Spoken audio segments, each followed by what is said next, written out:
You're about to learn a full breakdown of the French defense. This is the line that allowed me to get my chess master title, and I've prepared everything from 500 all the way to 2000, showing you all the moves, the plans, the ideas, the end games, everything in the French defense.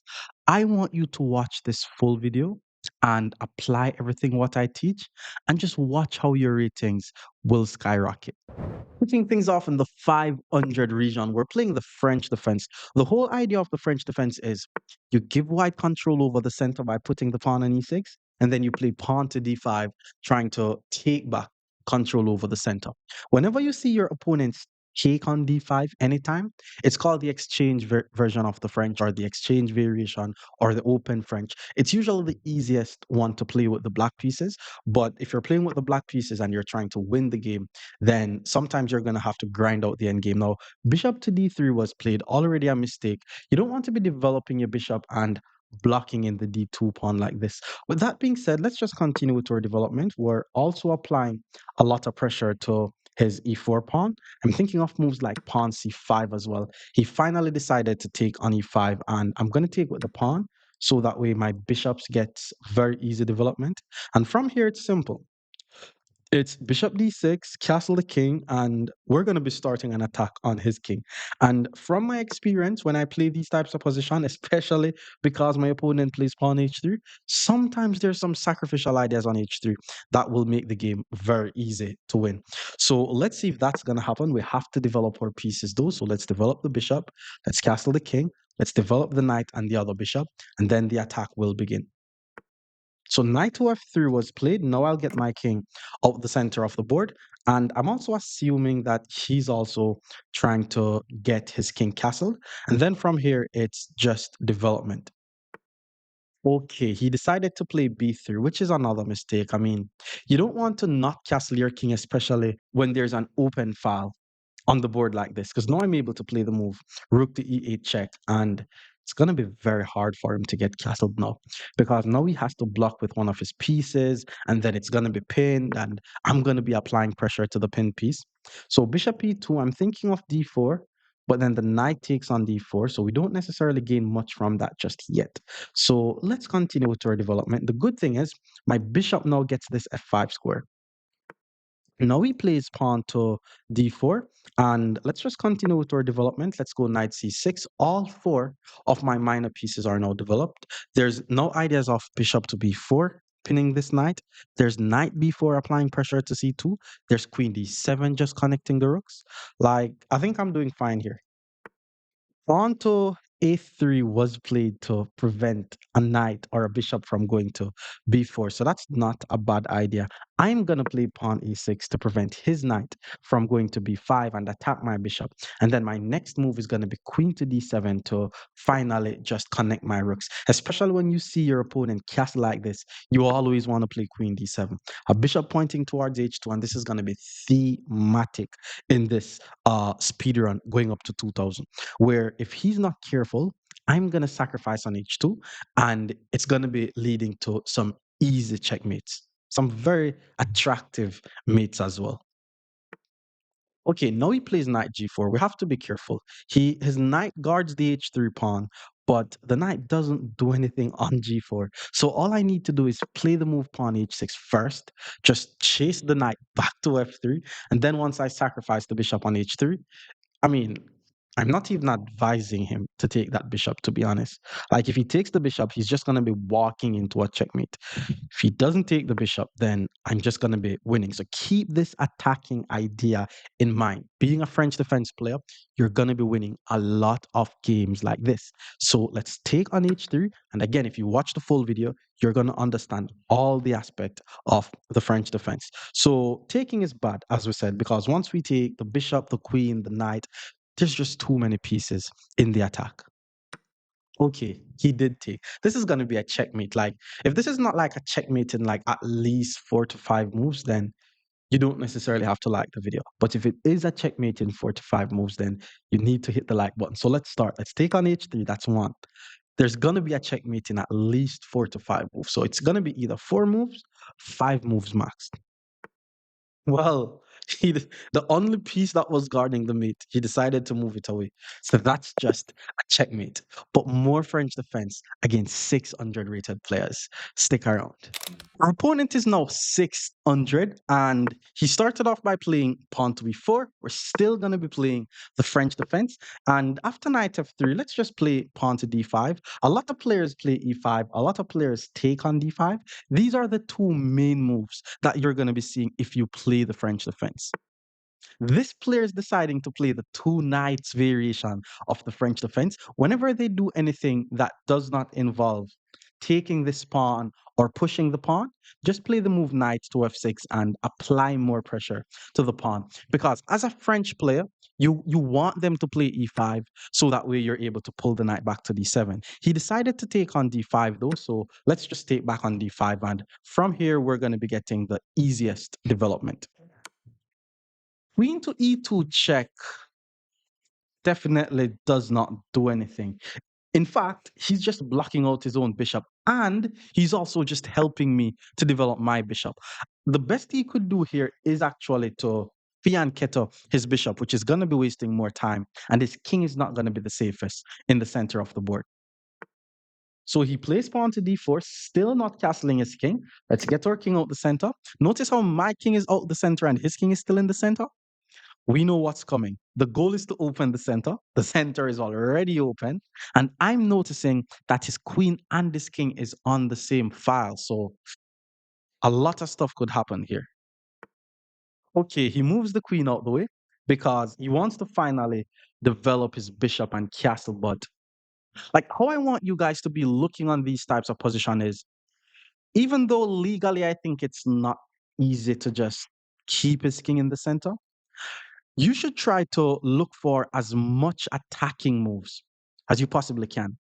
For example, I'm just going to throw the knight on e4.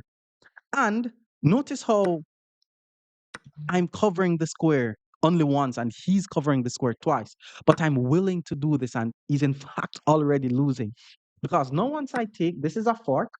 And if his queen takes, what I'm actually doing is I'm dragging his queen and his king on the same line.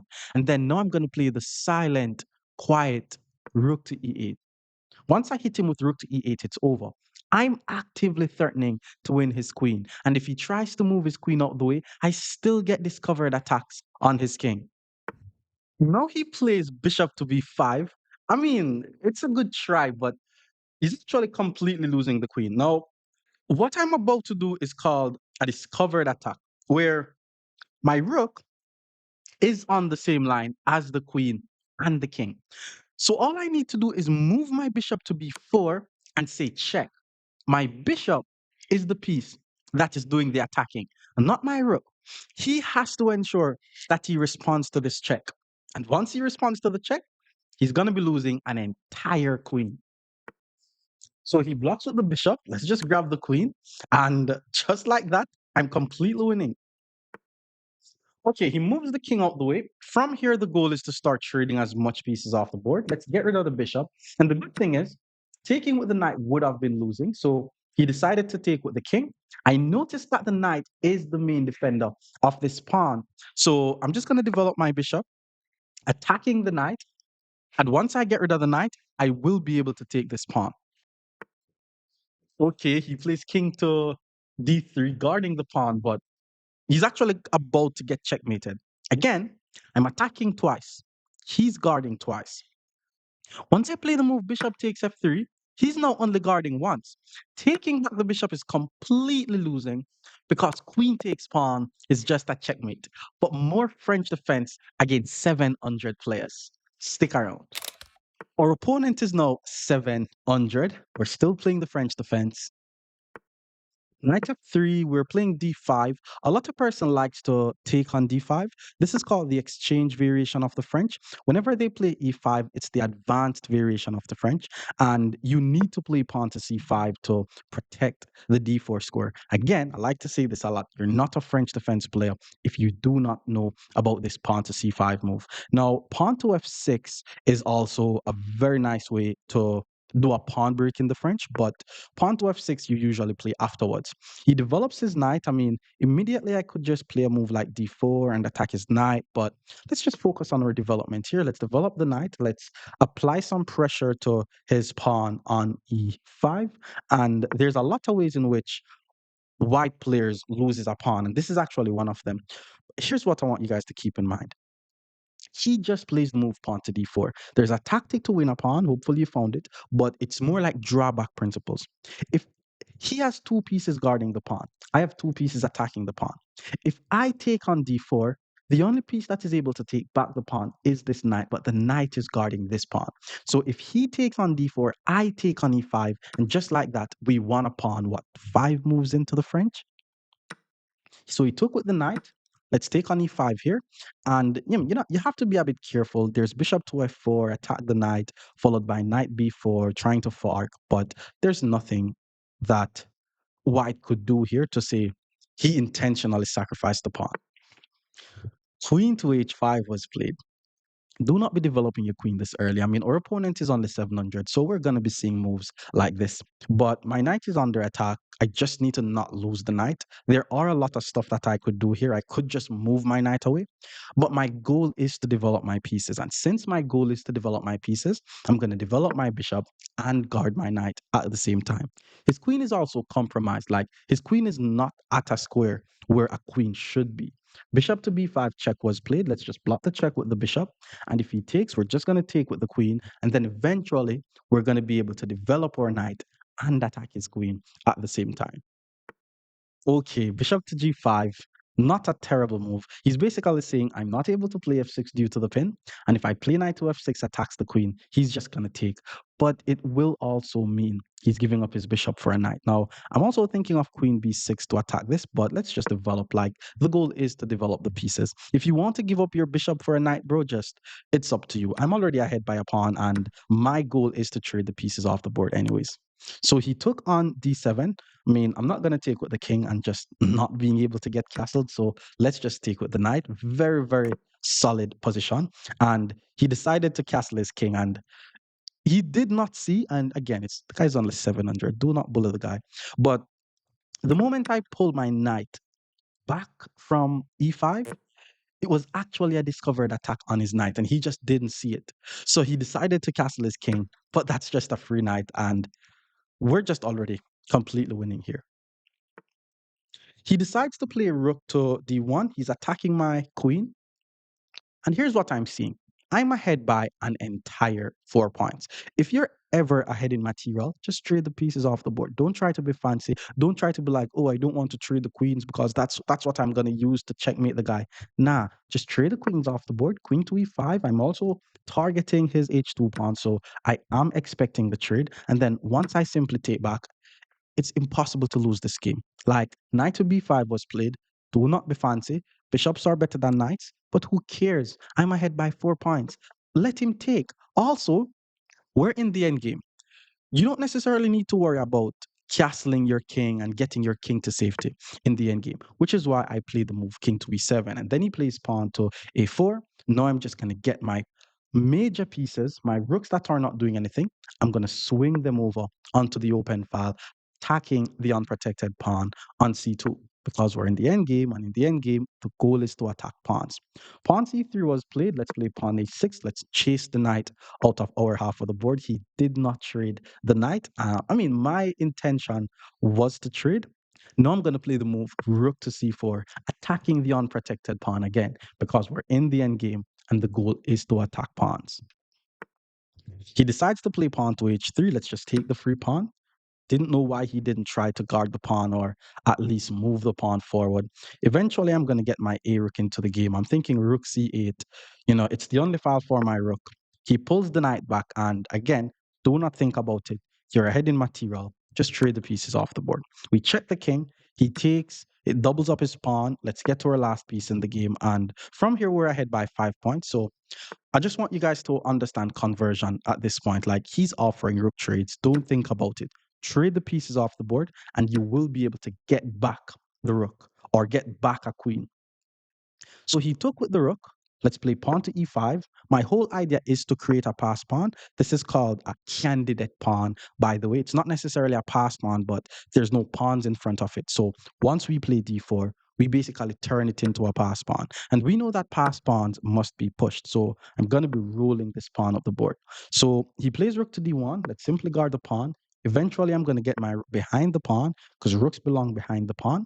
He plays pawn to f4. And if we take the pawn, we're still winning. But once you're winning in the end game, the goal is not to trade the pawns. The goal is to win the pawn. So let's pull the bishop back to f6, put the rook behind the pass pawn, and roll the pawn up the board. He checks the king.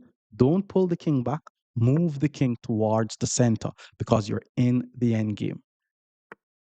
King f3 was played. Like, I want to roll the pawn, but there is king to e3. So let's just play rook to c2 and apply some pressure to his unprotected pawns.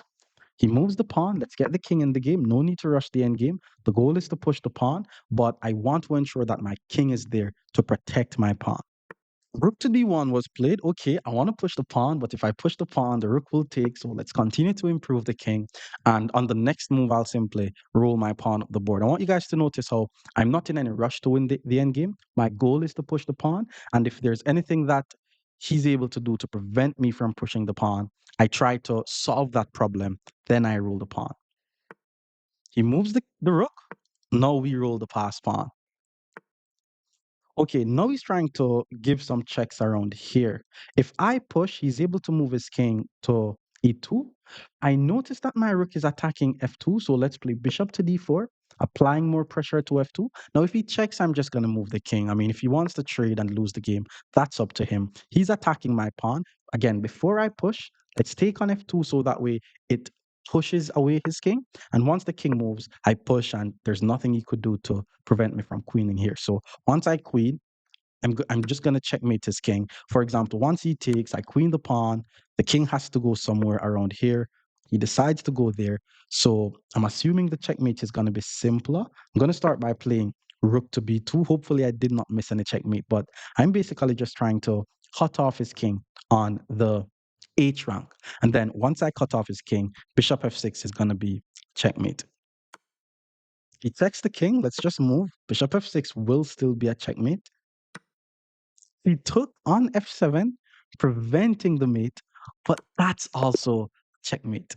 More French defense against 800 players. Stick around. Our opponent is now 800. e4 was played. Let's go e6. Knight f3, we played d5. And this is where we usually see if they're going to take the pawn or push pass on e5.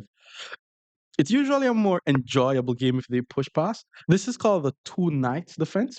And what I like to say is whenever they do not react with the pawn, if they don't take or they don't push, then we just need to play knight to f6 because now we're attacking this pawn twice.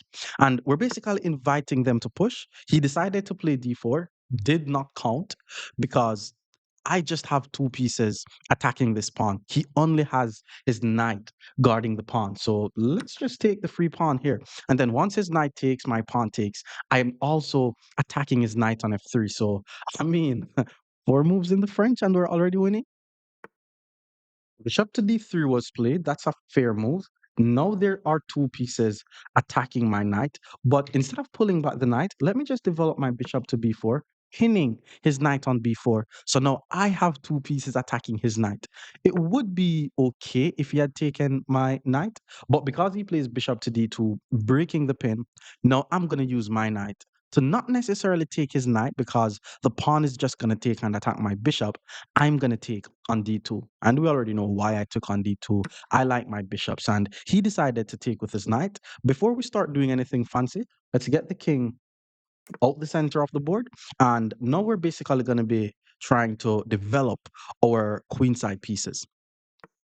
Queen to f3 looks like he's trying to either castle on the queen side or I'm not sure. Now, being a French player, we usually want to ensure that we play moves like pawn to c5. But once I play the move knight c6, I'm immediately attacking the pawn. And it's not the easiest pawn to defend, to be honest. Like, the only move I'm seeing was knight to b3. He decided to play pawn to a3 to attack my bishop. He's basically saying, if I take his knight, he takes my bishop and he guards his pawn. But that's not what. Actually, it's actually a bit tricky. Like I was about to take it the queen, then I take. But if I take it the queen, he's gonna play queen h3. And then that's going to be embarrassing because my bishop is under attack and he's threatening a checkmate. So that's definitely going to be embarrassing. The thing is, though, if I take it guards the pawn, I don't want him to guard the pawn. So let me just pull my bishop back to d6. He still has to find knight b3 or knight to e2. But my whole game plan from here is to try my best to keep his king in the center of the board as long as I possibly can. It's not going to be easy. I mean, he decided to castle, did not defend his pawn. So let's just take the free pawn on d4. And I am also attacking his queen. Queen to e3 was played, just attacking my knight. I mean, it's a decent move. I mean, I want to play pawn to c5, but I like the idea of bishop c5. It's like a offense is the best defense type of move. Like I guard the knight, but I'm putting the bishop on the same diagonal as the queen. So now he has to either, well, he kind of has to move the queen. If he doesn't move the queen, then he's just gonna lose the game. My fellow viewers. It's Black's turn to play in this position. Hopefully, you were able to spot this beautiful tactic. It's called the discovered attack, by the way. Even though the knight is attacking my bishop, if you notice that the bishop is on the same line as the queen, all we need to do to attack the queen is just to move the knight out the way. So the move that I'm going to play here is, and remember what we said, always consider your checks and your captures first. So hit him with the move knight to b3. The knight checks the king, the bishop attacks the queen, which means he is forced to take the knight with one of his pieces, and then we're just going to simply take his queen. And we lost 6 points in the process, by the way, so it's not like I'm winning a free queen, but it's dead loss basically because I'm just going to capture his queen. So he decided to take with the knight. Let's just take the queen off the board. And then he moves the king and he didn't even take back the bishop. So let's just pull our bishop back. Where do I put the bishop though? Let's just take the free pawn. So he moves his rook out of the way. My bishop is now under attack. And because we're winning from here, the goal is definitely to trade some pieces off the board. But let me just pull my bishop back to h4. The bishop is going to be very active on f6, pointing towards his king. I'm yet to develop my light squared bishop, but he's already losing. My plan from here is to play b6 followed by c5. Or, yeah, b6 followed by c5. Because this knight is unprotected, I'm thinking of some bishop d7 idea. He attacks my bishop. Let's just pull it back to f6. That's the plan. Then he plays pawn to c4. I mean, he's losing. I was about to say it's not a bad move, but it's not a bad move, but he's losing, you know? Let me just finally develop my last piece, attacking the unprotected knight, which is forced to move to c5. That's the only square where he's just not going to lose the knight. So he did find the move. Now let's play b6, chasing the knight out of our half of the board. And keep in mind, because we're ahead in material, we're inviting the trade. He does not need to trade. Like he shouldn't trade, basically. But he kind of has to, like there's no good squares that he could put the knight. So let's just take back. And then once he takes, the move I'm not gonna play is queen takes d5. Even though if I play queen takes d5 and he sacked the bishop using a discovered attack, I'm still gonna have an advantage. But let's not do that. Let's simply take with the pawn and get my rooks in the game and then, win a simple game. Well, he resigns, but more French defense against 900 rated players. Stick around. Our opponent is 900. He plays e4. We're going to be playing the French defense. And a lot of low rated players usually play bishop c4 against the French defense. This is actually a mistake, by the way, because again, the move that we're going to play is d5 on the next move, regardless of what they play. And then once they take and we take back, if he takes, I'm already gaining a tempo. Now I'm playing with the black pieces, and you should not have black gaining tempos this early on in the game. So he pulls the bishop back to e2, and from here it's just development. Let's just develop the knight, develop the bishop, castle the king, just simple development. He develops his knight. Let's develop our bishop. And then he plays pawn to d4. Not bad, he's trying to put his pawn in the center. I'm also assuming that he's trying to pin my knight to my queen. And one thing I like to tell you guys is the pin is not effective if you're not castle, but I'm actually planning on castling on the next move. So because I'm planning on castling on the next move, I'm going to play the move pawn h6 so that way this bishop does not have a very active square to go to. I mean, if he puts the bishop on e3, then it's pointing towards his own pawns. If he puts the bishop on d2, it's not really doing anything. He also plays h3 to prevent me from going to g4, but no, I'll simply get my king out the center of the board. He also decided to get his king out the center of the board. And again, from here, it is just simple development. Do I develop my bishop? Do I develop my knight? It's a potato potato type of situation, but let's develop the knight because of the rule that says, you should develop your knights before your bishops. And I'm also trying to control this e5 square. Now, he developed his knight to b5 is a very annoying move here. And I'm actually trying to set up some tactical ideas where I sacrifice my bishop and checkmate his king. And, if you guys know me, you guys know I really like to show you guys this attack. So, because let's say I play bishop to f5 now. If I play bishop f5, he plays knight b5, attacks my bishop. I don't want to give up my bishop for a knight, so I have to pull the bishop back. And then he plays bishop f4. I don't want him to do all of that. So let's play pawn to a6. Now, I like to explain my pawn moves in very good details when I'm explaining to you guys because I know you guys play a lot of unnecessary pawn moves and you guys should not be playing unnecessary pawn moves. So in my defense, a6 is not unnecessary because I'm trying to prevent his knight from going here. Now let's develop the bishop to e6. Bishop to f5 would have also been a very active square for my bishop, but I was just assuming that he was going to play bishop d3 and try to trade the pieces off the board. And now I play queen to d7. So basically, like the last, let's say, 5 moves I play, I'm just following principles. I'm developing my pieces. I'm connecting my rooks. I want you guys to notice how my rooks are now connected with the whole idea of swinging over the rooks to the E file and the D file. And again, whenever you have a position like this, the bishop points towards the king. Your queen and your bishop batters towards his H3 pawn. Your knight is ready to jump into the attack. Don't think about it. Just sacrifice on H3. Now, I have seen persons doing this sacrifice without their queen being on D7. You can't just sacrifice on H3 and then don't immediately take back on H3. The attack is not going to work. So he took on H3, we take back on H3, then we start the attack. And I like to tell you guys, this does not mean, okay, black is just automatically winning. It's GG's. Nah, that's not what I'm trying to do. All I'm doing is I'm saying, I'm going to sacrifice just 1 point to expose your king because I'm not down by a complete piece.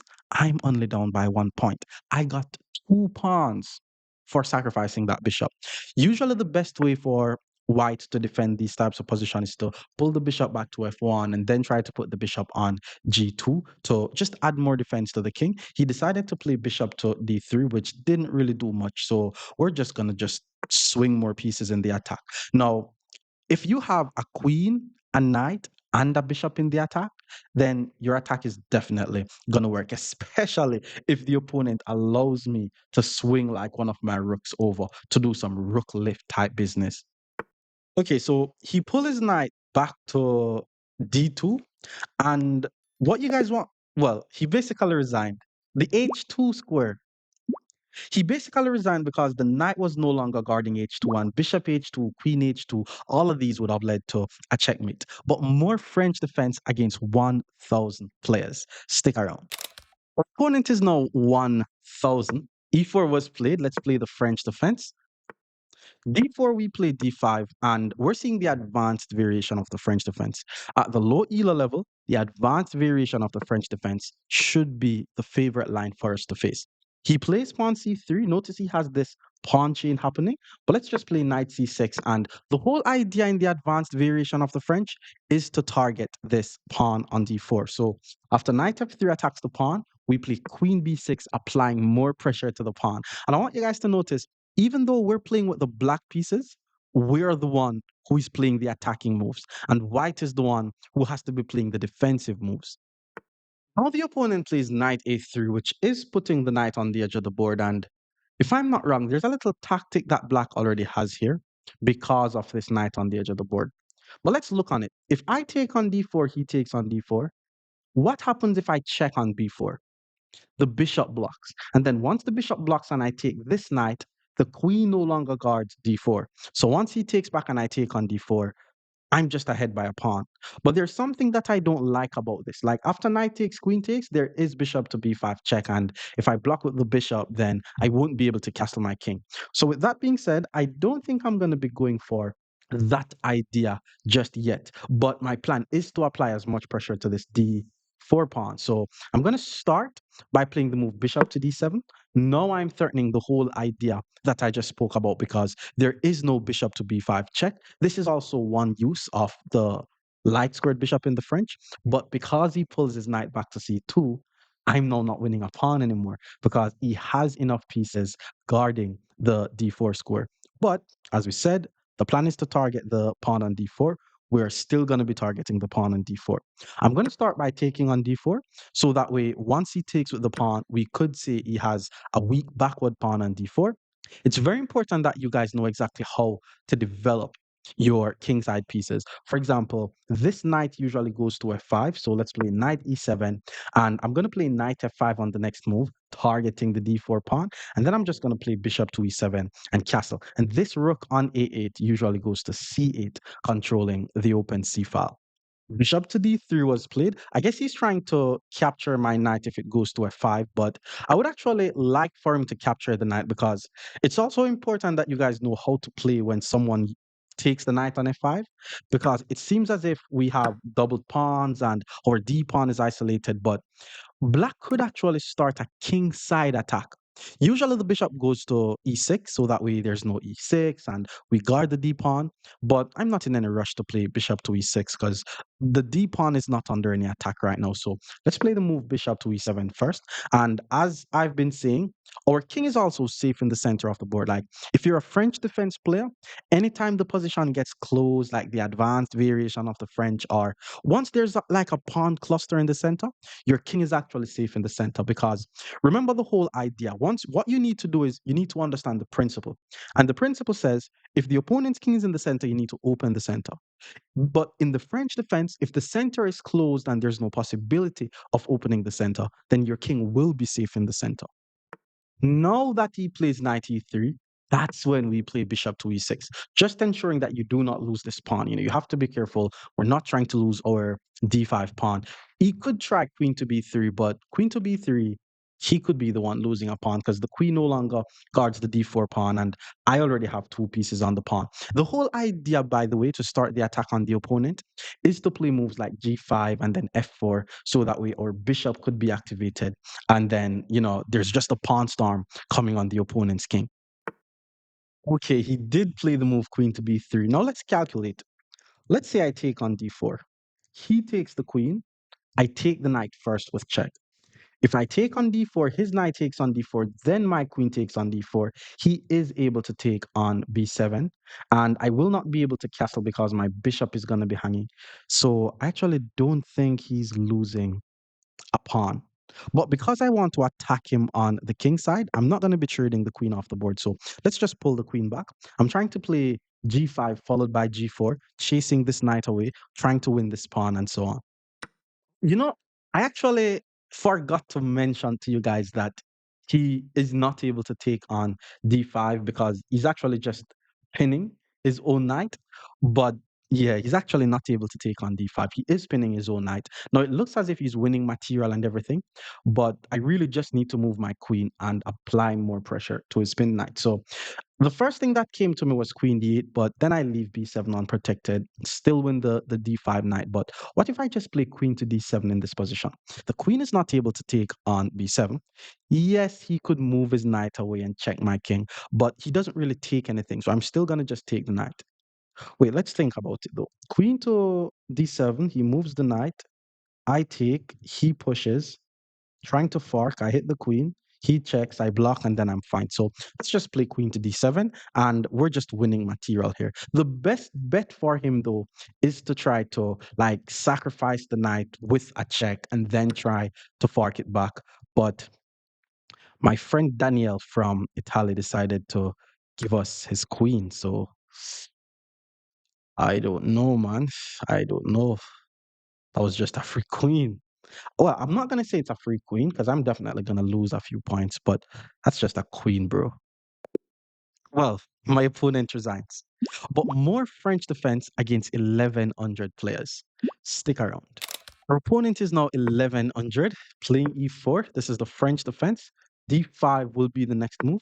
Usually, you could always pre move D5, and taking on D5, this is the exchange variation of the French. One of the lines that you're going to be seeing more often, like the exchange variation and the advanced variation of the French, those are the lines that you're going to be seeing most often. Now, after D4, from here, we just need to focus on our development. Let's just play bishop to D6. And then the opponent plays bishop to e2. Now, what I like to do at the lower level is to put my knight on f6. You guys are going to be seeing me playing moves like knight e7 followed by bishop f5. That's also one way to play. But I like to just put my knight on f6 and just develop my pieces normally. Now, the only downside of knight to f6 is this move bishop to g5. So if you could play a move like pawn h6, preventing the bishop from going to g5, then you're basically in good shape. No, knight to e5 was played, and I actually was not expecting that move. The opponent decided to move the knight very, very quickly. He's moving the same piece more than once, even though his other minor pieces are yet to be developed. But let's just develop here. Like, I'm thinking of either playing knight c6, but let's just castle the king first. So first I'm going to just get my king out the center, and then I'm going to start developing. So it's either going to be knight c6 or knight d7, but I'm definitely going to try to come up with a plan to get this knight out of my half of the board. And we're not going to just give up the bishop for a knight. Like, we don't do that. So pawn c3 was played. And I'm thinking of playing knight c6, but then there's takes. I'm doubling up my pawn. So let's play the move knight to d7 instead. And taking on d7, that would be obviously bad. Like, you don't want to move the knight one, two, three times just to capture a knight that has only moved once. So I was expecting a move like bishop to f4 here. Now, after bishop to f4, I'm just going to be applying as much pressure to that knight until he decides to take on d7. So let's just play the move rook to e8 now. Now there is one, two, three pieces attacking the knight on e5. He only has two pieces guarding, so I'm expecting him to play the move knight takes d7, which is a fine move. But if he plays knight takes d7, it is leaving his bishop unprotected. Doesn't mean that he's going to be losing a piece, but I'm going to choose to take the bishop instead of taking the knight. So that way I could at least say I have the bishop here. So he did take on d7 instead of taking the knight, which would be a fine move. Like, if I take with the bishop, he takes my bishop, doubling up my pawns. And I don't want to take with the queen and block out my bishop. So I'm going to first take this unprotected bishop. His knight is still under attack. And then once he takes on f6, then I take on f6. And I want you guys to notice how my piece activity is just way better than his. And that's because he overworked his knight. The one piece just made one, two, three, four moves. Now, all I need to do is literally just put my bishop anywhere, and my development is going to be complete. Knight to d2 was played. The opponent is finally trying to complete his development. The queen to me seems a bit overworked, but I'm not really seeing how to take advantage of that just yet. So what I'm going to do is just continue with my development. I'm thinking of playing bishop to f5. I'm also thinking of just playing queen to d6 and just apply some more pressure to his weak h2 pawn. And then if he puts his knight on f3, then I put my bishop on g4. Yeah, that's definitely an idea. But the more principled move is to develop the bishop. So let's just follow principles and not trying to do any gimmicks. So all my pieces are developed. And again, the sign that you're in a good position is if your king and your two rooks are the only pieces on the back rank. Okay, bishop to f3 was played instead of knight f3. It's definitely a surprising move. Yeah, the bishop does not belong on f3. Okay, I see what he's doing. He is attacking my pawn, but I'm just going to play pawn c6. I have this very nice pawn chain happening. Eventually, I may double up my rooks on the e file. And, once you play the exchange variation of the French, you usually always double up your rooks on the e file because there's no other files where the rooks are active, anyways. I'm thinking of playing bishop to d3 to attack the rook, but that would just be me helping him to finally put his rook in the game. Okay, knight to b3 was played. I like to see when they move their pieces away from the king. It's better for me. It's more attacking power eventually that I'm going to have on the king. Now I'm thinking of queen to h5, threatening a mate, but that will never happen because pawn g3 is just a fork. And then if I play queen h3, he takes my bishop. His bishop is guarded, so there's nothing there. Let's continue with the plan, especially once we look on the opponent's last move and we're able to see that he's trying to get his knight to c5 and attack my unprotected pawn. Let's just play rook to e7. All my pieces are active except my a rook. So doubling up the rooks will make every single piece active. Not playing a move like rook to d8 thinking, okay, the rook is in the center of the board. The rook will still not be active because it will only be pointing towards a pawn. Rook to e1 was played. Good move. Now if I takes, the queen takes. Okay, still don't gain much from that. Let's just double up the rooks. Notice how if I takes, the queen takes, he gets the file. So what I did, I decided to double up my rooks on the file. And once I double up my rooks on the file, I'm already threatening to just take his rook and win the game. And then if he takes, then I'm able to take, and then I will have full control over the file. Okay, that was actually a slip. That was a slip, and I'm gonna allow him to fix it. So here's what I'm gonna do. I just messaged him in the chat. Let's just put the rook on d7. I'm trusting him to pull his rook back to e1, and then I'll put the rook on e7. Now we're back in the same position. So I'm assuming his idea was to just take on e7, and yeah, if he had slipped twice, then yeah, I wouldn't helped him there. So let's just take with the queen, so that way we have both our queen and our rooks doubling up on the e file. So now I'm thinking about some little back rank tricks that I may have. He has two pieces guarding the back rank though, so I don't necessarily have any tactic just yet, unless I'm able to find some way to get rid of either the queen or the rook, then there won't be any checkmate on the back rank, which is why he plays pawn g3, because he knows that a lot of stuff could happen on the back rank. So he plays g3 so that way his back rank is basically safe. So let's pull the bishop back to d6 here. I still have some good control over the e file.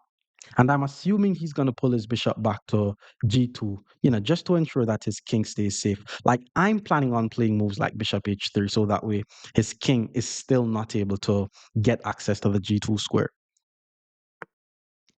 Oh, but he decided to play immediate king to g2.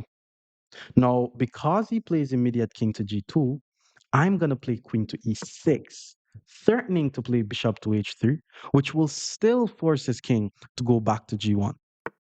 Knight c5 hits the queen. It also attacks my pawn on b7. But before we even worry about that knight, let's just continue with our idea of bishop to h3, forcing the opponent's king back to g1. And then I may either move my queen or take the knight. I'm definitely leaning towards taking the knight though, but I don't want to just easily give up my bishop for a knight. So let's not take the knight and pull the queen back to e7, just moving my queen out of the way. And I'm also attacking his knight two times. My opponent is playing very well though. The only advantage I have is the fact that one, I have the bishop here, two, I have control over the e file. But if you notice, well, I was just about to say he's not blundering, but he just blundered a pawn. So let's take that back. Now, if I take on c5, he's going to take on h3. So first I'm going to take on g2, and then once his king takes on g2, then I take on g5, and I'm just ahead by a pawn. And because I'm ahead by a pawn, from here I'm just going to be trading the pieces off the board. So he takes, let's just take. Queen to b3 was played. Good idea. I mean, he's trying to take my unprotected pawn on b7, but he left his second rank unprotected. Never leave your second rank unprotected, or your seventh rank. Don't just allow the opponent's rook to get access to your second rank, because things could just get very bad here. Notice how I'm basically forcing him to play like very defensive moves. Now I'm actually able to play a move like queen back to b6. For one, I'm ahead by a pawn, so I do not mind trading the queens off the board. But two, well, I was about to say once his queen takes, I take, he's going to lose the pawn.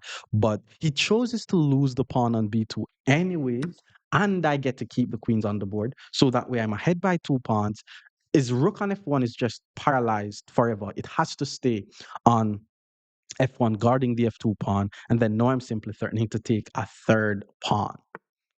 So queen to d4 was played. He is attacking my unprotected pawn. He's also guarding the f2 pawn. So that's actually not a bad move. But let's just take on a2 in this position. And I also have a pass pawn. So my plan from here is just to roll my pass pawn up the board. And then he plays pawns. The guy was playing so well, and then all of a sudden he's just donating all his pawns. Like he just played pawn to c4. If I take with the queen, I'm leaving this unprotected. But if I just take with the pawn, there's nothing. Like maybe he gets a check on my king, but that's all it is. It's just a check. I have one, two, three, four pass pawns. He checks my king. Let's just move. No, I still have to be careful. I'm not gonna act like, I can't mistakenly blunder a draw in this position. So I have to ensure that anytime he makes a move, I'm aware of any checks that he has. And queen to c7 is also a very nice move. He's attacking my pawn on f7, which is unprotected. He's also attacking my pawn on b7, which is unprotected. But let's just play pawn to c3. I'm going to choose to guard this pawn and just roll my pass pawn up the board. So that way, if he takes this pawn, I just continue to Whoa, my opponent will resign after this move. He did not see that he blundered his queen. Like, definitely not a slip. That's just GG's, bro. I think he played very well, though. But obviously, low rated players are not good in the end game. But more French defense against 1200 rated players. Stick around. Our opponent is now 1200. We're playing the French defense. Let's play the move pawn to e6. And let's just play pawn to d5 after knight to f3. As we said, anything that they play, we play pawn to d5. He decided to play pawn to e5. He's basically pushing past, getting some space, preventing my knight from getting developed. But we know what to do here. We're going to play the move pawn to c5, controlling the d4 square with the whole idea of applying a lot of pressure to this e5 pawn. Now, he thinks his e5 pawn is very strong, but we think his e5 pawn is overexerted, and we're going to be applying a lot of pressure to e5. Now he plays d4, and I could take, but I like to play the move knight c6 in this position because if they take on c5, it helps my bishop. Otherwise, I'm just trying to win the pawn on e5. Bishop to b5 is usually not a move that is correct to play against the French. And no, whenever they play bishop to b5, if you could meet bishop to b5 with bishop to d7, then that's good because we're already threatening a very nice tactic because of this unprotected bishop. For example, because he decided to castle the king and ensure that you're paying attention, these are the types of tactics in the French defense that will help you to win more games. We're about to do a discovered attack where the unprotected bishop, my knight is in the middle. I just need to move my knight out the way. And that's how the move knight takes e5 come about. It looks weird, but if the bishop takes my knight takes the bishop. I'm ahead by a pawn. If the knight or the pawn takes my knight, then my bishop takes his bishop, and still I'm ahead by a pawn. So he took on d7. Let's take back on d7. 7 moves in. We're already ahead by a pawn. From here, our goal is to just develop the pieces normally, consolidate the position by castling, and then we're doing fine. He develops the bishop to e3. Let's just keep developing. Let's go knight to f6. We have 2 pieces developed. Our pawn on c5 is safe. He's attacking it twice. We're guarding it twice. Now he plays pawn c3. He's basically trying to guard his structure. But let's just keep developing. Let's go bishop to d6. And I'm just trying to castle my king on the next move. It's very important that we don't try to rush coming out of the opening. We don't try to win the game too quickly. Knight d2 was played. Let's just get our king out the center of the board. Now he plays bishop to g5. He's pinning my knight to my queen. I'm just going to step out of the way of that pin and play queen to c7. I'm applying some pressure to h2. The knight guards h2 though, so we're not going to be winning h2. I'm thinking of moves like h6, chase away the bishop, rook e8, pawn e5, and just play a regular natural game. Rook to e1, not bad. He's trying to ensure that he's defending the e5 score, so it's harder for me to play e5. A piece is definitely on our half of the board. We know what to do when a piece is on our half. We just play h6, neutralize that piece. And I'm thinking of just taking on d4 and then just using the d file. But let's just play rook to e8 here, just in case I'm able to play e5, because hopefully you guys know about pawn breaks, and pawn breaks helps us with planning. And I want you guys to notice how I'm not rushing or forcing anything. Today, I had to drill it in one of my students' head that you don't necessarily have to rush the position to win. Just get your pieces on good squares, keep improving the pieces, and then just punish the opponent when they make their mistakes. For example, he just pulled the knight back to f1. It's not like a punishable mistake, but the knight no longer guards the e4 square. Now it's easier for me to play a move like knight e4. And these are the little stuff that we're looking for. When he puts the knight back on d2. But I mean, he could very much be making a mistakes. If I take, he has queen takes though, so he's safe. I'm thinking of just playing f5 actually. Like if I play f5, then I have to kiss the idea of playing e5 goodbye. It's still possible, but f5 is actually very aggressive. If I play f5, if he takes on e4, I take on e4, attacking the knight, he could be losing this pawn. But not only the pawn, he could also be losing this bishop. Because I'm thinking of moves like pawn g5 followed by pawn f4, and his bishop is going to be trapped. And that's just because of the fact that he had a good position, didn't know what to do, but then he plays knight f1 back to d2. And this is how I want you guys to be winning your games. Just use the time to improve your pieces, improve your position, catch them on these small mistakes, and then punish them for it. So Queen C2 was played, and we are definitely about to win some material in this position. Now I'm trying to find the most efficient way to do it where I do not lose any material. I mean, I can also just take on d4. He puts his queen on the same line as my queen, so he's not going to be able to take with the pawn. He loses the queen. And if he takes with the knight, I take on h2 and he loses the pawn. But the move I want to play is g5, and then after the bishop goes back, I play f4, and then his bishop is trapped. It's actually very tricky. My king is not safe. Because then after takes, queen takes. If I takes, there's queen to g6. My king is actually not safe. So let's take on d4. Taking on d4 just wins a clean pawn. Because again, if the knight takes, there's a drawback. We know about drawback. And if the pawn takes, he loses the queen. So let's not rush. We're still punishing him for his mistakes. Knight f1 to d2 was a mistake. We punished him for it. We get a very nice knight on e4. Queen c2 was a mistake. We punished him for it. We won a pawn, and we could be capturing his h2 pawn as well. So he decides to play rook to c1. Now I'm thinking of taking on c3. So it's just going to be a clean pawn. Or I could play rook c8 because he's still not going to be able to take due to this. And I'm using time to bring more pieces in the game. So let's do that. Let's just go rook c8. It's the same issue that he has. If he takes on d4, he's still losing material. And I use the time to bring more pieces in the game. Okay, he plays pawn c4. I mean, he's guarding the square 3 times. I'm attacking the square 3 times.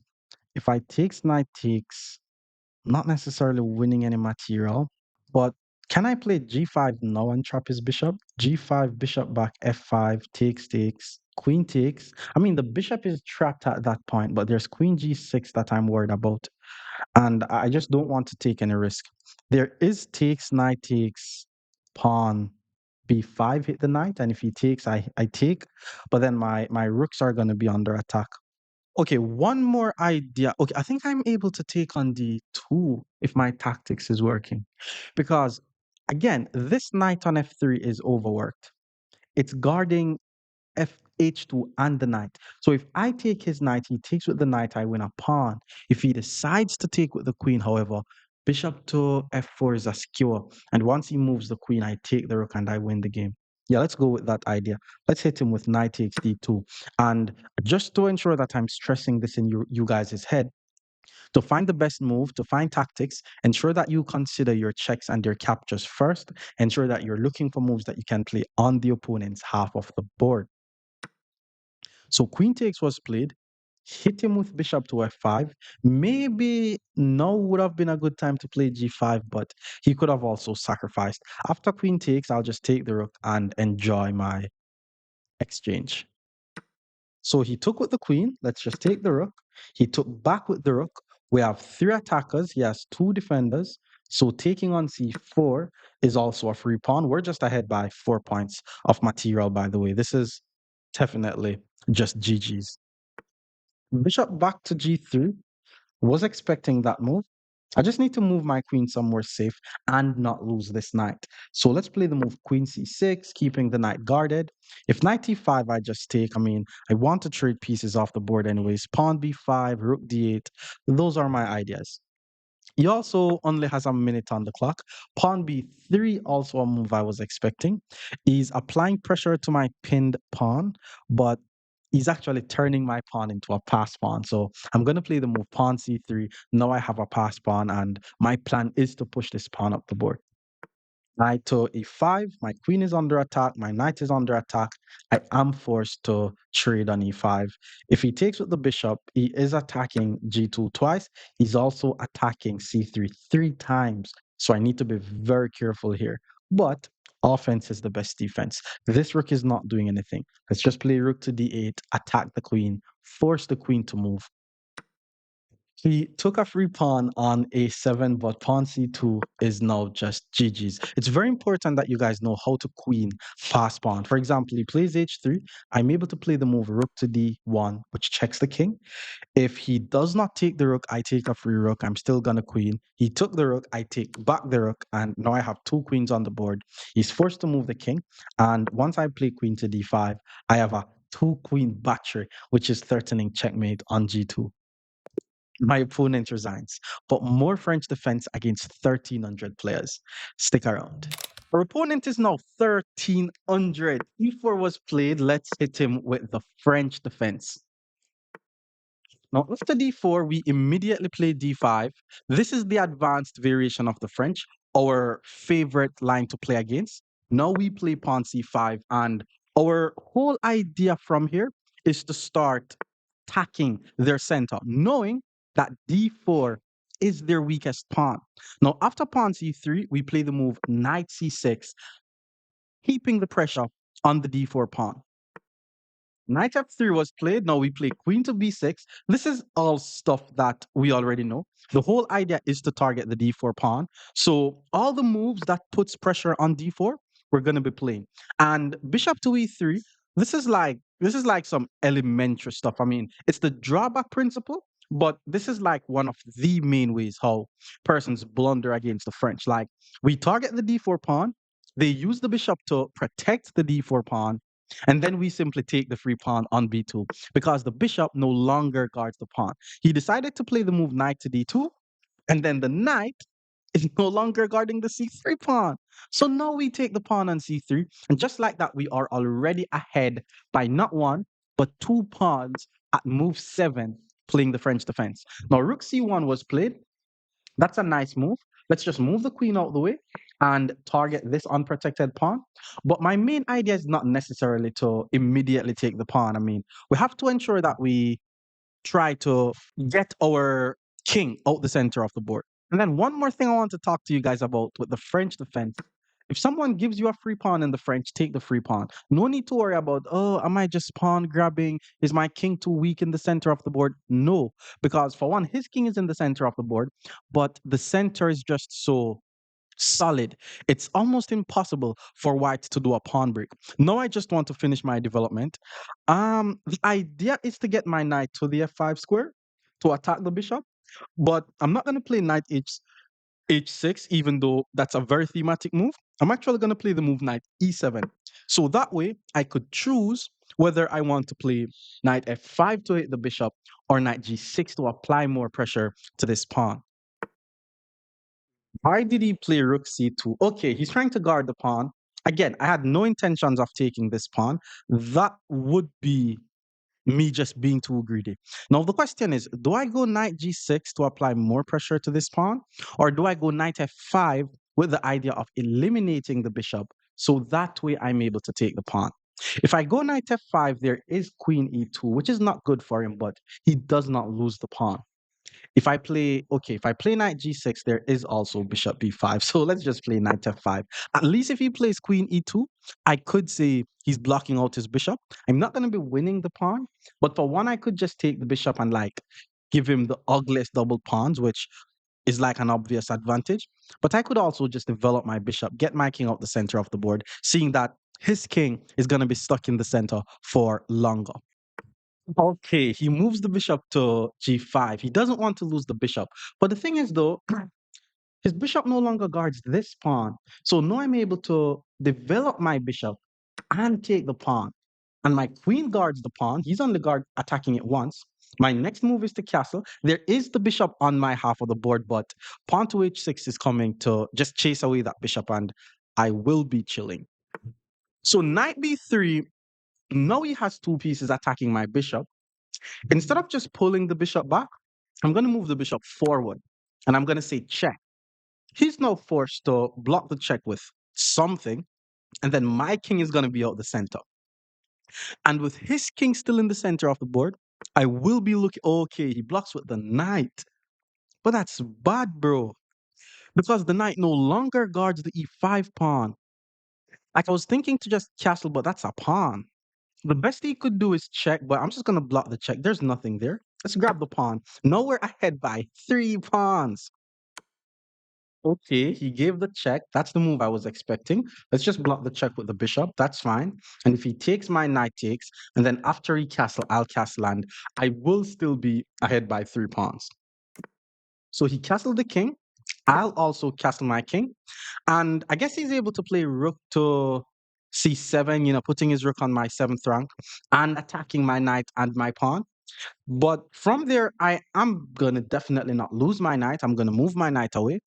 And if he takes, I am going to be looking into ways to trap his rook. The good thing is, I have a pass pawn on d5. So eventually, once we trade a few more pieces off the board, the goal will be to start rolling my pawn up the board.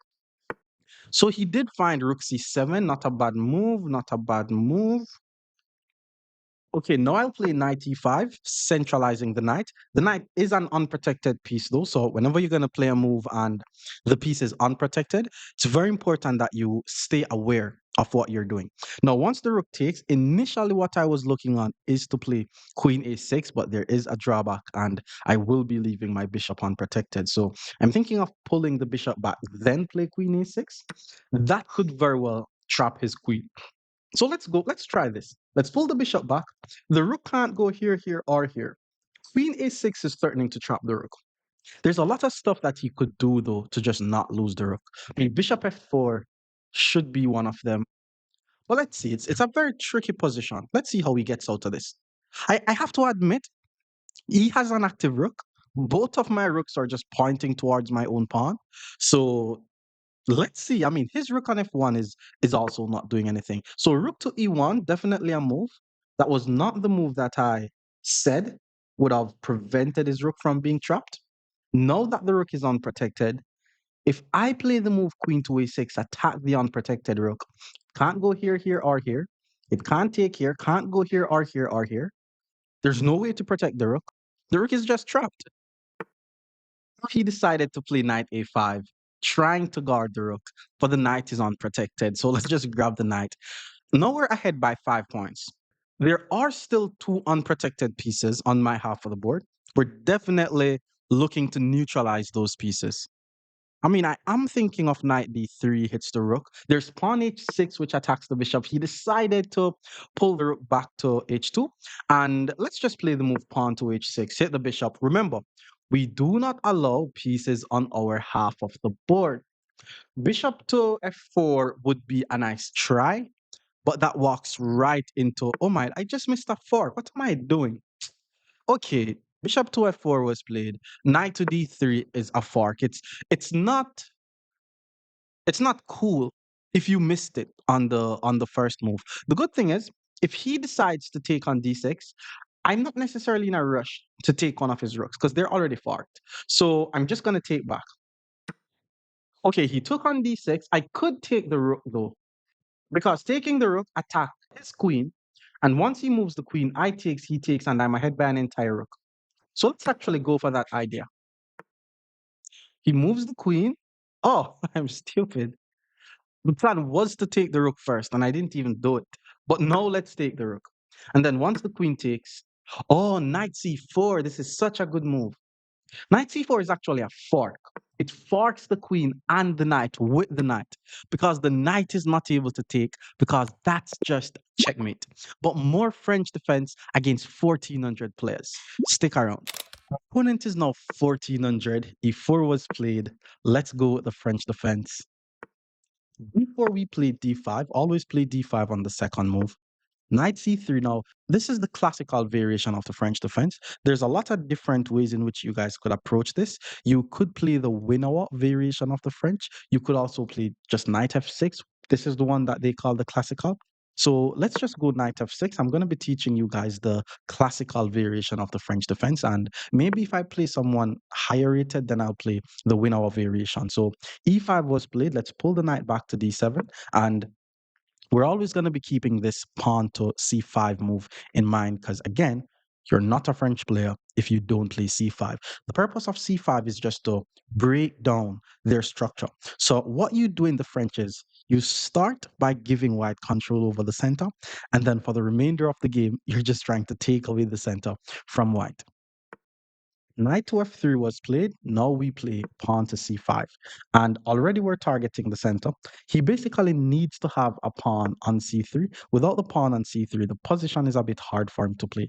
Bishop e3 was played. Now we play knight to c6, regular French defense move. And there's already a cute little idea that we could use to win some material. Whenever we take on d4, he basically has to take with the bishop because if he takes with the knight, he loses the e pawn. Bishop to b5 was played. I wasn't really expecting him to play bishop to b5. Usually, this bishop belongs on d3 on this diagonal, and I'm actually assuming that he's going to be giving up his bishop for a knight, which is not good. So, but let's just continue with our development here. Let's just play bishop to e7. All we're doing is we're developing our pieces, and once you watch this video to the end, I'm assuming you're going to be watching it to the end if you want to learn everything.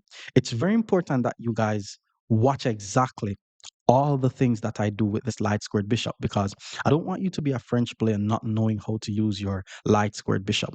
Queen to d2 was played. Let's get our king out the center of the board. And again, pawn to f6 is very, very good pawn break in the French defense. I don't do it a lot because it weakens e6, but it really gives your pieces a lot of activity. And if you know how it works, then you're going to be playing a lot of f6. For example, if you play f6 takes, the rook get the file, your bishop guards e6, he immediately plays h4. Now, whenever you see moves like h4, I'm now expecting some sort of Greek gift sacrifices on h7. If I take on d4, there is bishop takes d4. So I'm not necessarily going to be winning any material, which is why I'm going to play the move queen to c7. I want you guys to notice how I'm still developing my pieces. Every move that I make, I'm still trying to get my pieces off the back rank. That's crucial. Bishop to g5 was played. Now my opponent is playing strategic. What he's trying to do is he's trying to get the dark squared bishop off the board. We're definitely not going to be taking on g5. Why? Because for one, to take is a mistake. If you're taking something, it's a mistake, kind of. But if we take on g5, he's going to take with the h pawn, and this file pointing towards our king is going to be deadly. He's also threatening to take our knight, which is the main defender of our bishop. So we have to be very careful here. But as we spoke about, this is when the move pawn to f6 comes in very, very handy. Because once he takes on f6, I'm just going to take with the knight or the bishop. I mean, I don't think it matters too much which piece I take with. Maybe it does, but maybe I'm going to take with the bishop. If I take with the bishop, I cover the e5 square, but there's nothing guarding the e6 pawn. So let's take with the knight so that way my bishop guards the e6 pawn. There's not any ways for him to immediately jump into the e5 square, so that's fine. My rook gets the open file, which we spoke about, and in some lines, I'm just going to take on d4, and I'm going to have two pawns in the center. He's going to have no pawns in the center. So once I start marching those pawns in the center, it's going to be very hard for him. Bishop f4, not bad. He's attacking my queen. He's being aggressive. So that's not bad. My queen is under attack though. So we have to find somewhere to either put the queen or play a move like bishop to d6, which is basically defending by blocking. And I think that's not a bad move. Unless I play queen b6, apply more pressure to d4. Let's go bishop to d6, actually. There's a lot of lines where he could give up his bishop for the knight and then try to plant one of his pieces on the e5 square. So me playing bishop to d6 is just trying to force the issue, basically just forcing him to trade the bishops off the board. And then I can think about my plan of taking on d4, pushing my pawn in the center of the board. And if any time he allows me to play pawn to e5, and then I don't have this weak backward pawn and my bishop is not blocked in, black is actually just going to be better.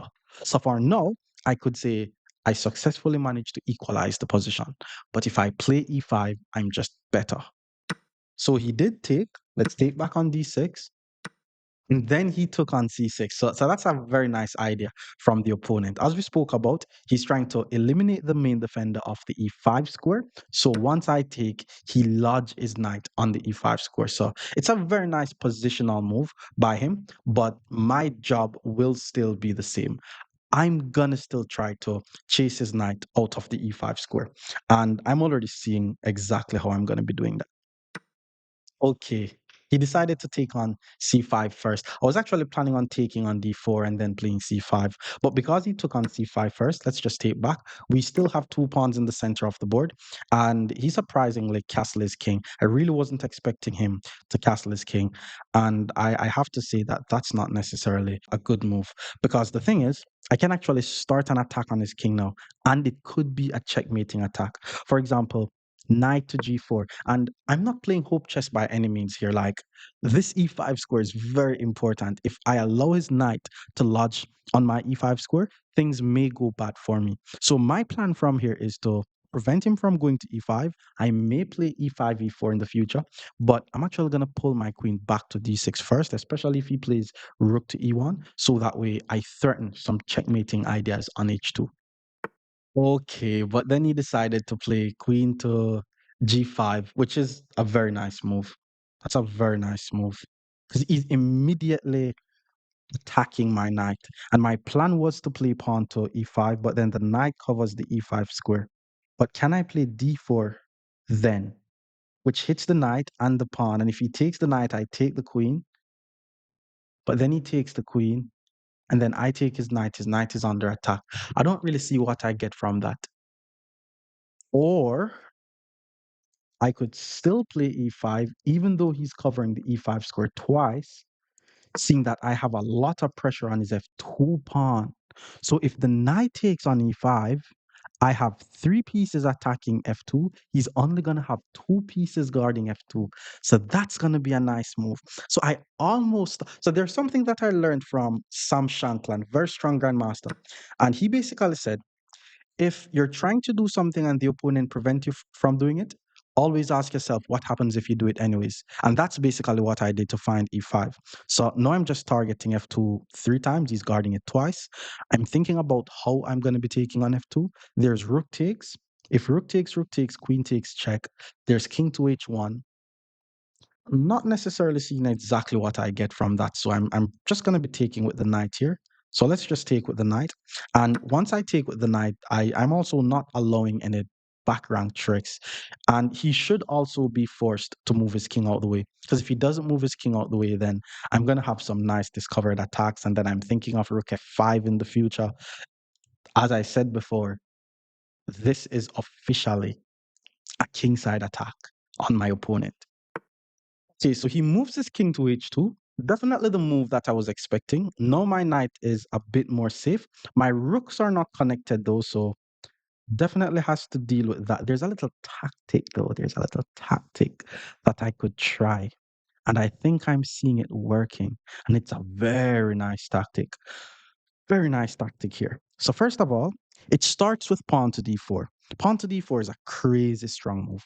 Because once I hit him with pawn to d4, I'm attacking this knight, but I'm also attacking this knight. So d4, yeah, let's just hit him with d4. D4 is just such a strong move. And there should be a text on the stream asking you guys what's the tactic. So hopefully you were able to find this tactic. And I'm still assuming that you guys are not really seeing what I'm seeing. But remember, when it comes to finding the best move, always consider the checks and the captures. So if a check is in the position, it's a candidate move. If it's a capture, it's a candidate move. If you put a piece on the opponent's half of the board, it's a candidate move. Okay, he decided to sacrifice the rook, which is not a bad move. Okay, that's not a bad move. Because once I take his rook, he's going to play knight e4 and fork it back. And then he's going to be able to check here. So I could possibly just take his knight here and then he takes and I take. Okay, not a bad move. Didn't see that move, but I'm forced to take. Assuming he's going to play knight e4. If I take, there's no knight f6. And then if he takes, I take back. The good thing is, he's not really getting any material. The position is at least going to be equal, or I'm going to be ahead by a pawn. He's attacking my queen. Let's just take on c2 here and guard the rook. I mean, this guy's 1400, by the way. Like, he's playing some chess. I'm not gonna lie to anybody because my rook is not covering d8. So every move I play, I have to ensure that queen coming to d8 is not losing. So let's take. Now, what I'm seeing is him checking on d8, and then once I block with the queen, he takes on d4, which is very strong, by the way. And then I'm gonna be forced to play something like bishop e6, rook d8, and start an attack. Yeah, my opponent is definitely playing some chess. So he checks. Let's block the check. It's bad for him to trade. He took with the queen and okay, now I'm gonna play bishop to e6. He is able to take on c6 here, but because the position is open, I'm gonna assume that my bishop is better than his knight. And he plays king to g1 because he's trying to play rook to f1, but it's very important that I start my attack right now. And it's also important that I do not worry about any pawns in the process. So let's play the move rook to d8 and attack his queen. I'm expecting something like queen a7. And my whole idea here is to try to get my bishop on d5. So he took on a7. Now I'm going to get my bishop on d5 to target this g2 pawn. Rook to f1 I'm expecting. But once the rook goes to f1, I'm going to move my queen to, let's say, b4 or d6. But my whole idea is to try to start an attack on his g2 pawn. So queen to d6, there is queen to d4. So let's just go queen to b4 here, hitting the pawn. I'm also attacking this pawn, by the way, but my whole idea is not necessarily the pawn. I'm trying to go for a checkmate here. And the opponent also has 30 seconds on the clock, which he played very, very well. Like, I'm not going to lie, but he unfortunately just blundered his queen. So let's just take the queen. And then he resigns. But more French defense against 1,500 players. Stick around. Our opponent is now 1,500. He plays e4. Let's play the French defense. And the next move will always be d5 in this position.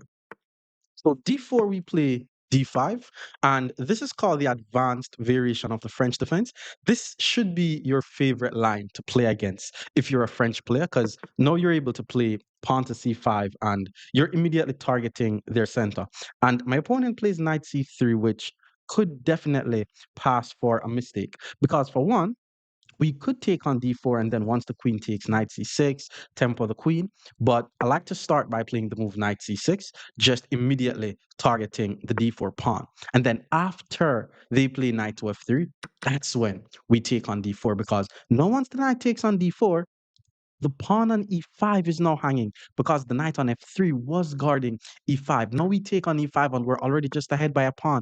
And this is an idea that you guys, French players, should know. So bishop to f4 is attacking my knight. The question is, do I play knight back to g6, hit the bishop, or do I just pull my knight back to c6? Do I develop my bishop and protect the knight? I'm just going to pull back to g6 so that way his bishop is under attack.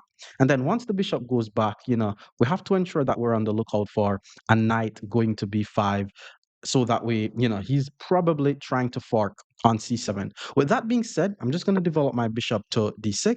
If he wants to trade, I'm just going to take back and I'll just develop my knight, get my king out the center of the board, and we will be winning the game with our extra pawn. So he took on d6. Let's simply take back with the queen. Knight to b4, I was expecting. But the thing is about this move is the knight on b5 is compromised. That's what we would say. For example, once I simply move my queen out the way, I can always just play a move like pawn to a6 on the next move, and then he's going to be forced to pull back the knight. And my queen is already on a developed square. So all I need to do to finish my development is to develop my knight, castle my king, develop my bishop, and then all my pieces are going to be doing fine. Queen to d2 was played. Now let's chase away the knight. Remember what we spoke about? We do not want the opponent's pieces to just be sitting on our half of the board. So because the knight is on our half of the board, we use the principle of neutralization, neutralizing the knight. And then once we, okay, that's just a free knight, bro. This guy's 1500, by the way. We're not making this up. I thought he would have pulled the knight back. I mean, I'm assuming he's going to be like, oh, I take with the bishop, I check his king is in the center. But remember, we're playing the French defense. All of those, that is actually a free knight. And yes, he's able to take. It's actually not dangerous, maybe a bit dangerous, but because of the structure, there's nothing that white could do to immediately open the position per se. So all we need to do from here is just start trading the pieces off the board. Let's just go bishop to d7, and I'm just going to play knight f6 and castle my king. I just took a pawn on b5, by the way. So it also allows my rook to get this open file, and my opponent is playing very, very aggressive. He just played the move knight to f5, attacking my queen. Now, the idea is if I take on f5, he goes rook to e1. At this point, I'm going to be ahead by 3 pieces. Well, 2 pieces. And then I could just play knight e5, give back 1 piece. But what if I take the bishop? And then if he takes on e5, I take the rook. I'm going to have a rook, 2 bishops, and an extra knight for a queen. That's like so much material. And, other moves is also winning here. I mean, I could move the queen, just guarding this pawn. Maybe he checks, I move, and I'm ahead by a piece. But we're definitely going to be taking the knight because he's basically sacrificing too much material in the name of having a lead in development. Because I'm already ahead by 6 points. I'm about to lose 9, but I'm about to get 8. So I'm still going to be ahead by so much points. And again, I can always play knight e5, allow him to play f4, and then I take the bishop. Or I'm assuming if knight e5, he's going to take first, but we're going to be taking all the material. So let's take on b5. Now I'm already ahead by 9 points. He's about to get 9, but then I'm about to get 5. I'm ahead by 5 entire points. Now, this may seem risky, but it's actually not risky if you're just able to do math. And there's also something in chess that is called imbalances. Imbalances is basically the differences in the position. So if you're able to understand imbalances, then you're good to go. Basically, he puts his rook on e1. I'm actually thinking of just taking another free pawn, threatening a checkmate, but the queen takes this pawn due to the pin. I check the king move, I take, still winning, but let's just not be too risky about anything. Let's get our king out the center of the board. And now that our king is safe, he has to ensure that he protects this pawn, which he didn't. He decided to play queen to b4, but I don't think it's a terrible move, seeing that it is attacking my unprotected bishop. So what I'm thinking of playing here is just pulling the bishop back, and I'm seeing him sacking the rook, but he's just not going to have enough pieces to win. It's just that I have so many pieces in this position. So what I'm going to do is I'm going to save my bishop by pulling my bishop back to c6. I'm ahead by 5 points. He just sacrificed his rook. I take back on e5. Now, 2 minor pieces, a knight and a bishop or 2 knight, is better than a rook. But I was ahead by 5 points. Now I'm ahead by 4 points. I'm basically simplifying the game. Plus, I'm still able to take this pawn on a7. So I'm still ahead by 5 points. I'm simplifying the position. My opponent just decided to resign. But more French defense against 1,600 players. Stick around. Our opponent is now 1,600 and e4 was played, so we're going to be playing the French defense here. Okay, but then c3 was played. It's definitely a weird move. The good thing about the French is if you see a weird move, just play d5 next. Like after e6, you're going to be playing pawn to d5 anyways. And we're okay, now he plays e5. Now, this could very well transposed into the advanced variation of the French. And again, the advanced variation of the French should be your favorite line. So whenever you see this, you play pawn c5. Pawn to c5 is thematic in the French defense, by the way. You're not a French defense player if you don't play pawn c5, basically. So he plays knight to f3. I was expecting him to play d4 and then it really transposes, but let's just play knight c6, and then if he plays d4, it really transposes back into the advanced variation of the French. Otherwise, well, This is actually the advanced variation of the French. And now I'm basically going to be showing you guys how to play against the advanced variation of the French. It's pretty simple. I mean, we could definitely start with just queen to b6 here, and we're already targeting his weak d4 pawn. That's the whole idea, by the way. If you're playing against the advanced variation of the French, the d4 pawn becomes the main target. And if anytime he decides to take on c5, you're just going to play the move bishop takes c5, and you already have two pieces attacking f2. So he did take on c5. Let's take with the bishop.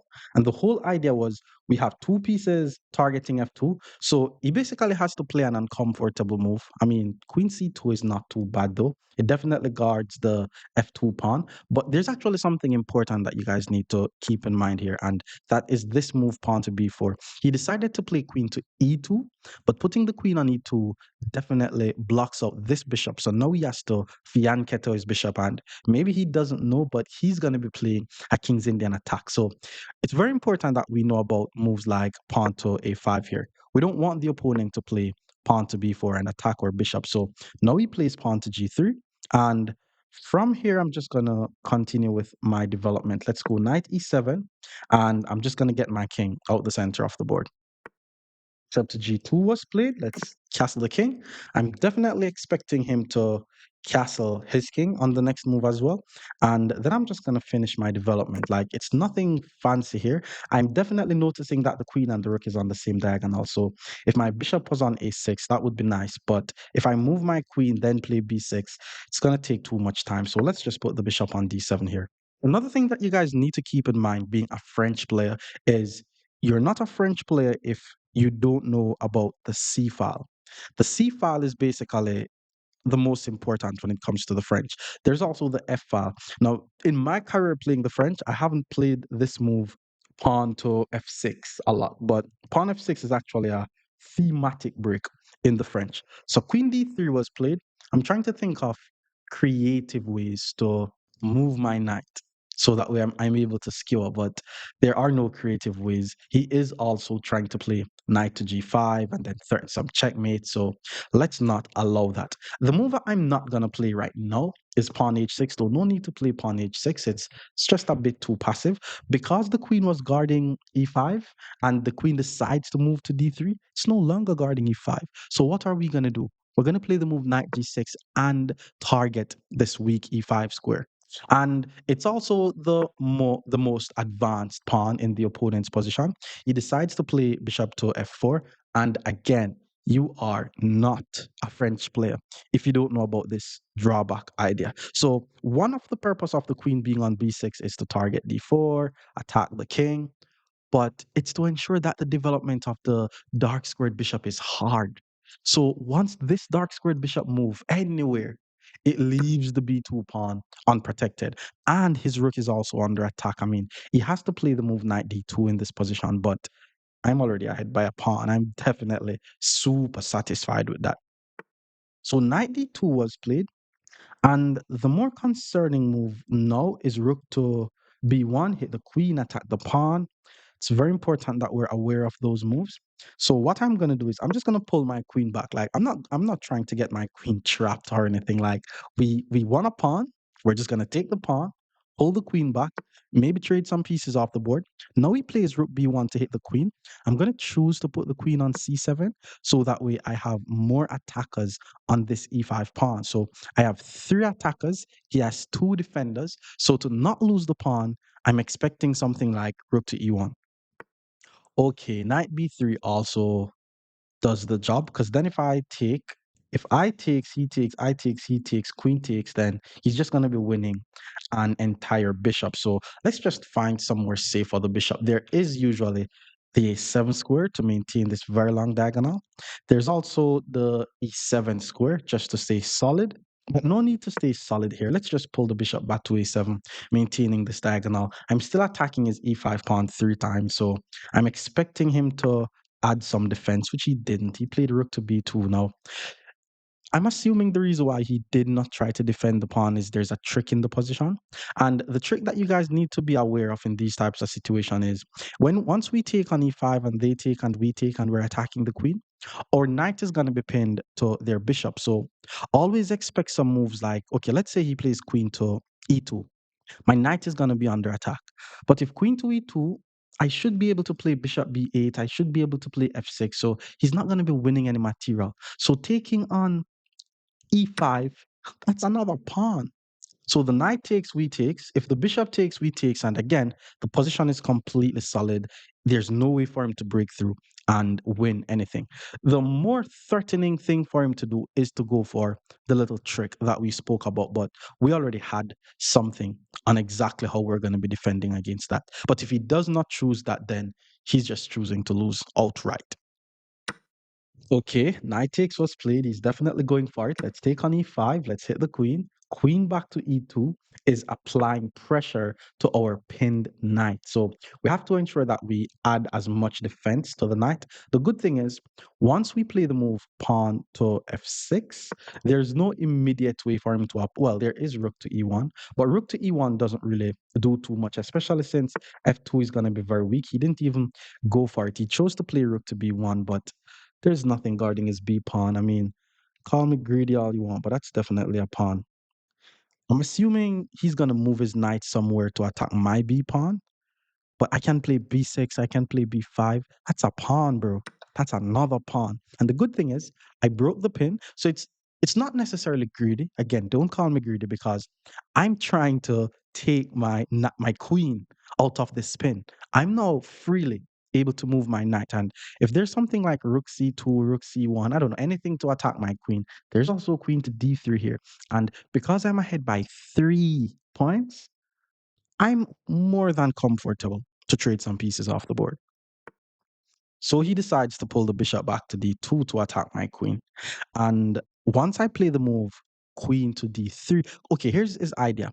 He's trying to win my pawn on e5. I'm not going to give him my pawn on e5. You know, offense is the best defense. Don't just move the queen to a random square. Move the queen somewhere where you attack something. Now I'm hitting his queen. Well, I guess he's still able to take actually, because then his rook guards it. Yeah, he's still able to take. But let's see. If he takes, my rook is on the same line as his bishop. So there should be some tactical ideas. Otherwise, I'm just going to maybe trade. Like, I don't want to trade. I prefer to checkmate his king. But let's see. I'm expecting this bishop takes move because the rook guard. Yeah, so he did play that because the rook guards the queen. If I take the queen, the rook takes the queen.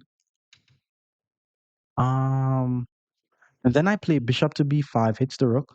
And then once the rook moves, there's also knight to c4. You know, that could be an idea. Yeah, let's go with that idea. Let's take the queen.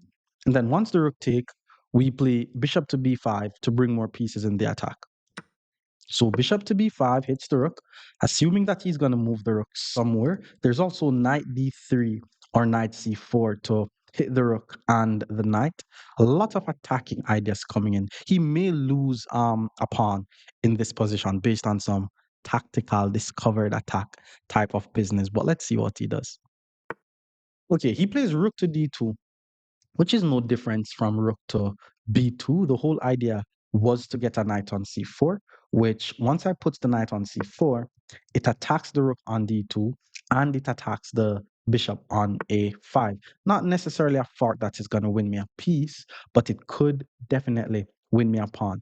Now, how I'm going to win the pawn? Well, first of all, I'm thinking of playing bishop to a5, but then he's just going to move the bishop out of the way. Again, what I told you guys was the fact that my rook is on the same line as the bishop. So I'm thinking of just taking the knight, and then once the knight takes, the knight becomes unprotected. And then I'm able to take on f2. And then once the king takes, then I take on b5. And that's how I win the second pawn. So let's go for this idea. Let's take on a5 here. The knight has to take. Then because the knight is unprotected, there's a discovered attack here. So we take on f2 with check, forcing the king to take. Then we take the knight and we are ahead by 3 pawns again. And we're in an endgame. And again, you're not a French player if you don't enjoy endgames because the endgames are usually always better for the French player because the pawns are just so solid. Now he plays a4, which is, it was a good try. He's basically saying, if I take with the rook, I lose the bishop. And if I take with the bishop, I lose this pawn. What he did not see is if I take with the bishop, I am attacking his rook on d1. So now I'm just ahead by 4 pawns. He has to move his rook. He moves the rook. This pawn is under attack. Now I pull my bishop back to c6. Once I swing this rook over in the game, it's going to be over. Bishop to h3. He's attacking my unprotected pawn. I'm thinking of playing e5 to hit the rook, which I'm definitely going to play e5, by the way. But I want to play the move king to f7 first, just because it gets my king in the game just a bit. And then once he tries to attack my pawn, let's say rook to e1, then I play e5. So he pulls the rook back. No need to play e5 just yet. Let's double up the rook on the a file. The goal from here is just to trade both of the rooks off the board. Once I'm able to trade the rooks off the board, it's going to be over. And because he's preventing me from trading the rooks off the board, let's just start pushing the pass pawn. We're in the end game, and pass pawns must be pushed. He pulls the bishop back. Let's keep rolling the pass pawn. Now I'm trying to trade the bishops off the board. I mean, I'm ahead by 4 pawns. Like, every trade should be good for black here. Once the bishop takes, my pawn takes, and then I'm now going to have 3 pass pawns to roll up the board. So let's just take back. Okay, that's a check. It's just a check though. Doesn't do much. Just move the king, keep the pawn guarded. The plan is to continue rolling the pawns up the board. I mean, I'm expecting resignation very, very soon. So he moves the king. I guess he's trying to prevent me from pushing the pawn this way, but I could simply check the king first, and he has to be very careful not to get checkmated. He was not careful, apparently, which means that's just a checkmate. But more French defense against 1,700 players. Stick around. Our opponent is now 1,700. E4 was played. E6, the French defense. D4, we play D5, and let's see what we're going to be facing. This is called the exchange variation of the French. Usually, we just take back with the pawn, and development is usually very simple in this position. For example, knight c3 attacks the pawn. It's already guarded by the queen, but the move I want to play is bishop to d6. With that being said, I'm going to play the move pawn c6, just to have a very solid structure, so that way I'm able to develop my pieces normally. Now the opponent plays bishop to f4. It's not a bad move. I wanted to put my bishop on the d6 square, but because he played bishop d6, I'm just going to play knight to f6, because now I'm not necessarily worried about any bishop to g5 pin. And then after knight f3, I'm thinking about bishop to b4 to pin the knight, and eventually knight e4 to apply some pressure to the knight. That would definitely be an aggressive way to play. I think eventually my bishop is going to be coming back to d6 though, but let's go bishop to b4 and apply some pressure to the knight. If immediate a3, then I may have to just take the knight, double up his pawns, and try to start some attack. So bishop to d3 was played. I'm thinking queen a5 actually. But queen a5, he should be able to simply castle the king. So let me just get my king out the center of the board first, and let's just focus on development. He castled his king. Let's go bishop to g4, pinning his knight to the queen. And whenever he plays h3, I'm just going to pull the bishop back, maintaining the pin. Eventually, this knight is going to d7. There are some cases where we could play knight a6 to c7 to e6, and then he eventually played bishop to g5. So now that he plays bishop to g5, my bishop could enjoy this long diagonal, but I'm not going to just pull the bishop back to d6. I'm going to play the move knight to d7 just to ensure that I finish my development, and then he pulls his bishop back to e2. I think my opponent is playing a bit too passive. Well, just this bishop e2 move, I'm going to call passive. Bishop g5 was not passive, but it was just not principled. I'm planning on playing h6. I mean, if a piece is on your half of the board, you definitely want to ensure that you neutralize that piece. And then he also gave up his bishop for a knight, which is also another slight mistake. Not necessarily a mistake that I can immediately punish, but definitely a slight mistake. Taking with the knight is fine. I'm going to choose to take with the queen, so that way my rooks are automatically connected. And what I talk to you guys about is, it doesn't matter which opening you're playing, your king and your 2 rooks should be the only pieces that is left on the back rank. So h3 was played to attack the bishop. I'm not going to be taking this knight because I know that bishops are better than knights. So let me just pull the bishop back to h5, maintaining the pressure that I have here. I would want him to play g4, because if he plays g4, he's pushing pawns in front of his king, which is weakening his king. And I want you guys to notice how he does not have a dark squared bishop on the board. and I have the dark squared bishop. So I'm already thinking of moves like bishop to d6, which he's basically forcing me to play. Because I mean, I could take the knight, double up his pawns, but I'm gonna put the bishop on d6, pointing my bishop towards his king. And I could say I'm dominating the dark squares. He plays b4. It's not a terrible move. His plan is to play b5, create some weaknesses in my position. But because he plays b4, he's also creating light square weaknesses in his position as well. Now, I'm thinking of just playing something like rook to e8, just putting my rook on the open file. But I also like the idea of playing pawn to a6 here. And why I'm going to play pawn to a6 is so that way it's harder for him to play b5. So this is called prophylactic. You want to ensure that any move that the opponent has where they could put a piece on your half of the board, you want to ensure that you really see what's happening. And then my opponent now decides to play the move knight back to h2. It's not a I don't know. It's not. I wouldn't say it's like a recommended move to play. I'm not sure why he's doing that. I am able to take the knight, but then after the king takes, I really don't have anything else. I'm also looking on taking the bishop. Whenever you guys are trying to find the best move, it's very important that you consider your checks and your captures first, which is why I'm looking on these moves. I'm considering to take here, and then if the queen takes, I win this pawn. But then the knight could always take. With that being said, I'm also thinking of just not trading and just pulling back the bishop, but that allows him to play knight to g4 and easily attack my queen. So let's just take on e2. He is forced to take with the knight. And then once he takes with the knight, I'm going to use the time to either get more pieces in the game or try to control his weak c4 square. Now, the only pieces that I have that is not doing anything are my rooks. So let me just play the move rook to e8 first. So now I could confidently say my rook is in the game. There's not necessarily anywhere for my a8 rook. I mean, even if I put it on d8, it's still pointing towards its own pawn. So with that being said, let's just find a good square for the queen. My queen is under attack. Um, there's queen f5, queen e6, queen g. There's just a lot of possibilities that I could choose here. I don't think I have like a terrible move. I'm just trying to find the move that gives me the most from the position.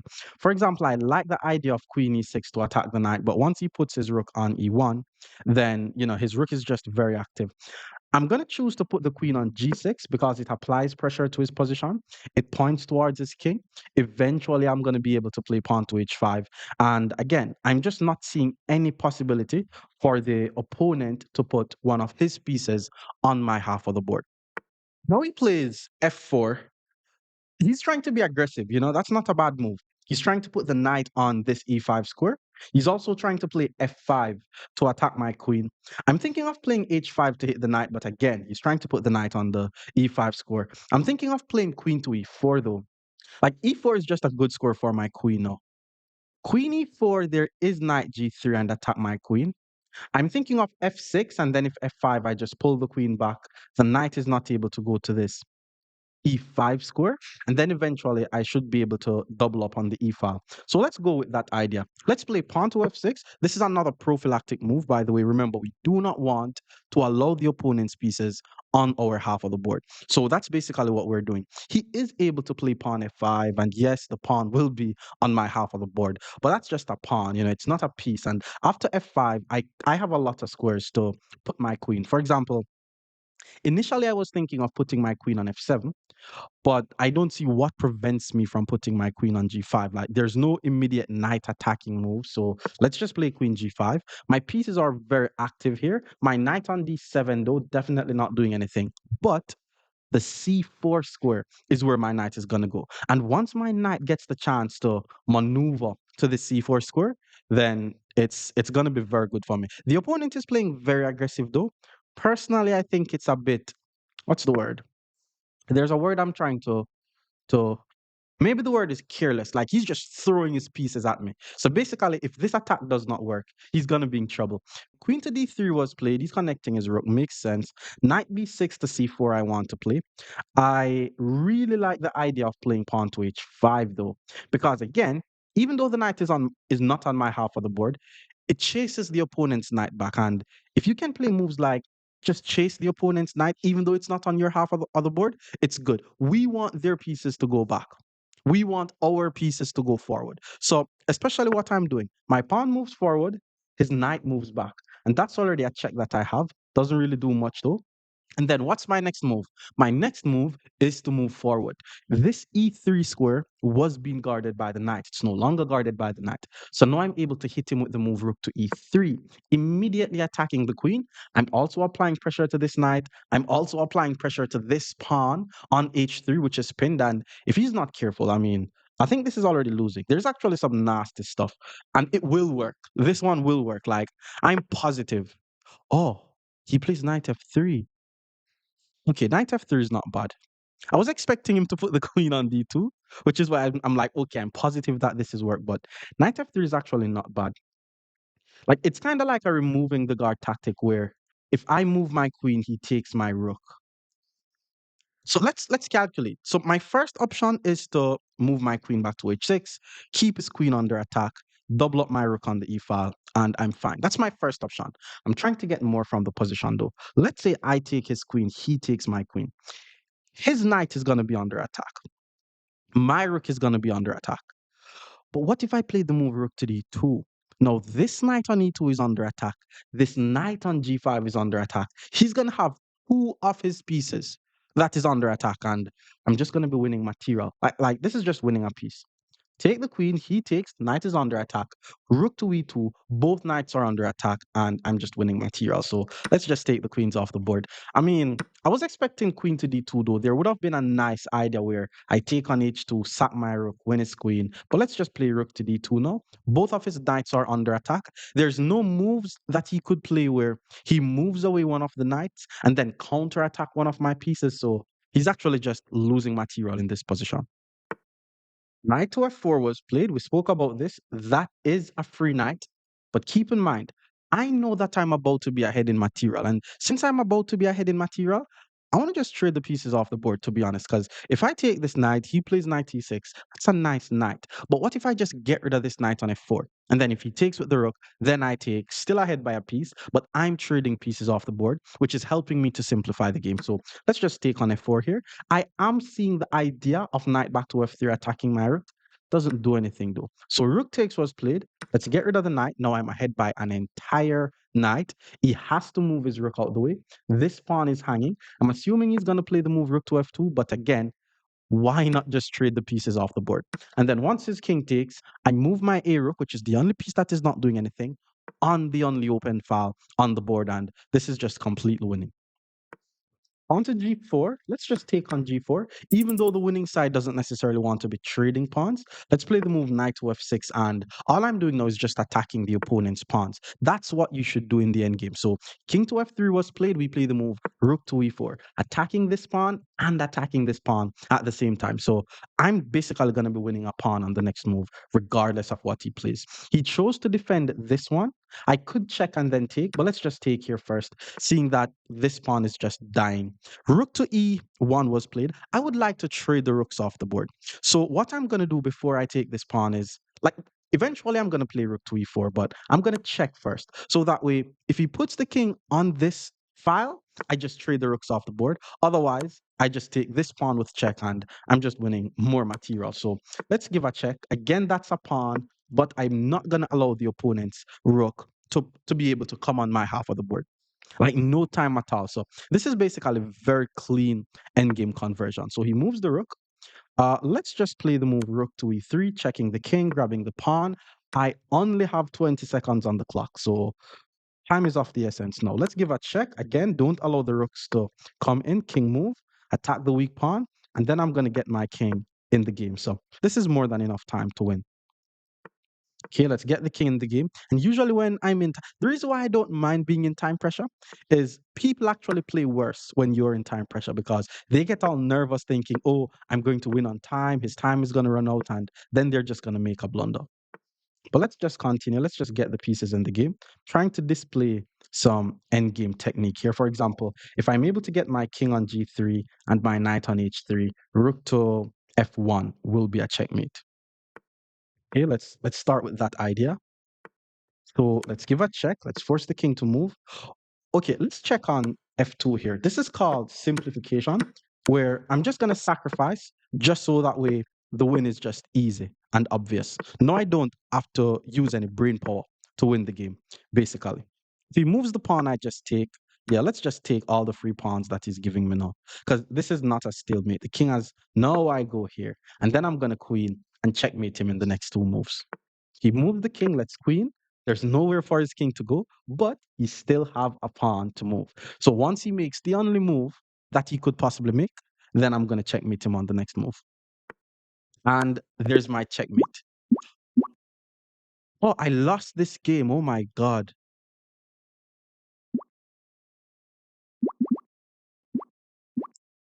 More French defense against 1800 players. Stick around. Our opponent is now 1800. Let's go with the French defense.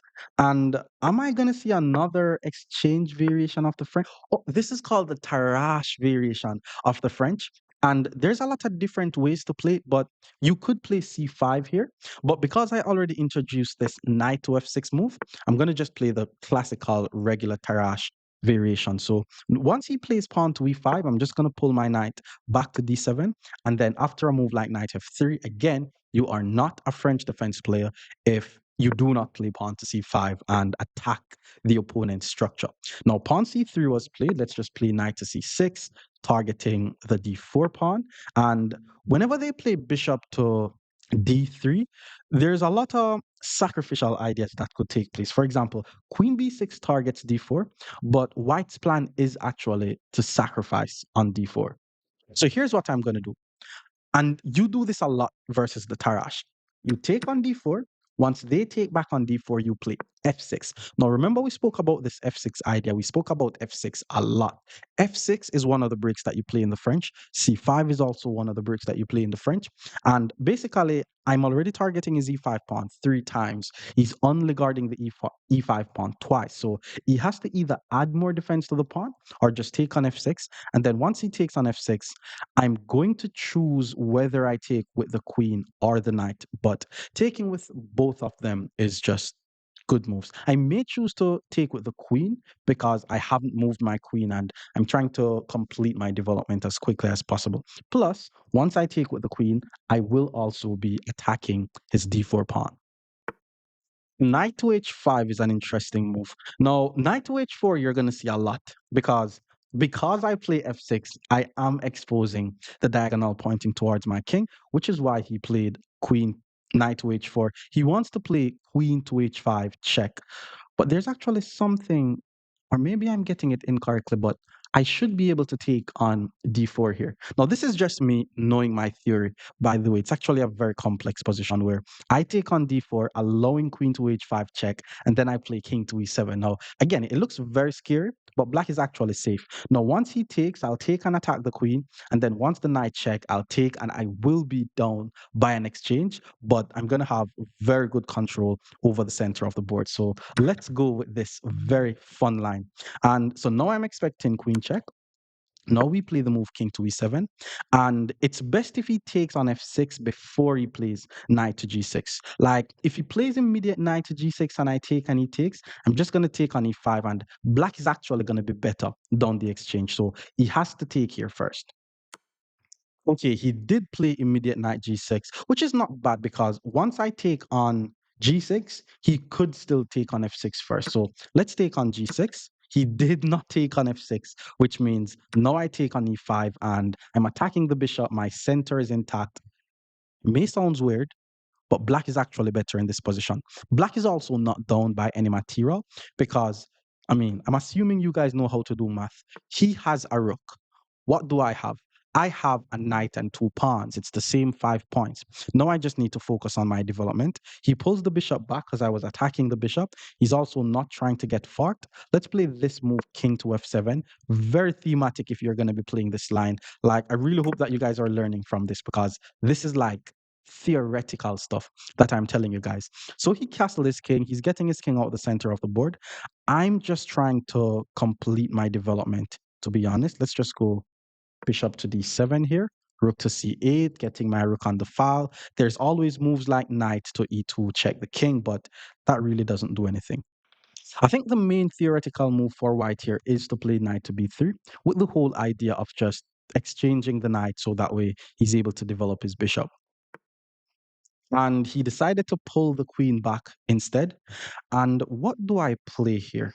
I mean, he is attacking my knight. I'm either thinking of moving away my knight or developing my bishop and guarding my knight at the same time. And I'm also pointing my bishop towards his king. And now that he plays the move knight to b3, there's a very nice tactic in this position. Hopefully you guys are able to find it, but it's a mixture of drawback principle and forcing move. What do we see about finding the best move in chess? Look for moves on the opponent's half of the board. Always consider your checks and your captures, even if it looks dubious. Look at this. I'm able to win the queen by sacrificing one of my knights on f3. And it looks dubious, like the average low elo player is not going to find a move like this because subconsciously it just looks as if the pawn is covering the f3 square. But once I just hit him with knight to f3 checked, it's game over. I'm assuming he's going to take, and then once I takes, he takes here, and he's going to have like a knight and a bishop. I'm going to have a queen. I mean, well, my opponent decided to resign, but more French defense against 1900 players. Stick around. Our opponent is now 1900, plays e4, still hitting him with the French defense. Before we play d5, regular stuff. And this is the exchanged variation of the French. Let's just take back. Usually at the top level, the games are usually very, very simple. Knight to f3. Now, there's usually knight f6, bishop d6, but as I said, I'm going to start by playing bishop to d6, knight e7, so that way I don't have to worry about the spin. So after bishop d3, we play knight e7, and I'm just going to be castling my king on the next move. This is a very good way of playing the exchange variation of the French if you're not trying to worry about this bishop coming to g5 and then pinning. No, we castle the king. Another thing to keep in mind is bishop takes h7, Greek gift sacrifice does not work. Because remember what we spoke about. The Greek gift sacrifice does not work if you have a minor piece that is able to protect the h7 pawn.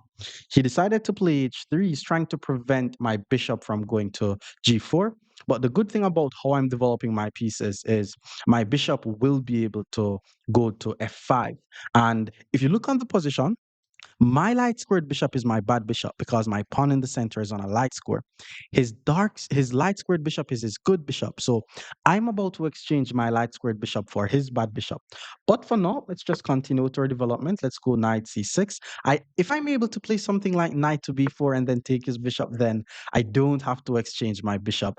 But he prevented it. So now we play the move bishop to f5. And you could say our development is complete. He decided to castle his king. To take is still a mistake, which is why he did not take. And then I'm not going to take and allow his queen to be activated. So I'm going to play the move queen to d7 with the idea of sacrificing on h3. Now, because I have the idea of sacrificing on h3, I'm assuming he's going to be taking on f5. And then once he does, my knight takes on f5, hits the bishop. I'm going to be swinging my rooks in the game, and I'll have a very comfortable position. So he took on f5. Let's take back with the knight. Let's hit the bishop.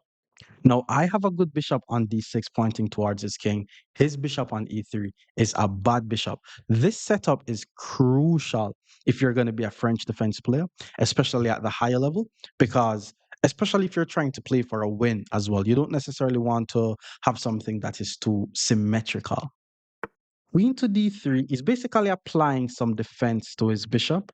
I'm thinking of just playing rook to e8. And I know it looks weird, but there's just a lot of time where you just use the a rook and put the a rook on e8, even though it looks as if you're blocking in your f rook.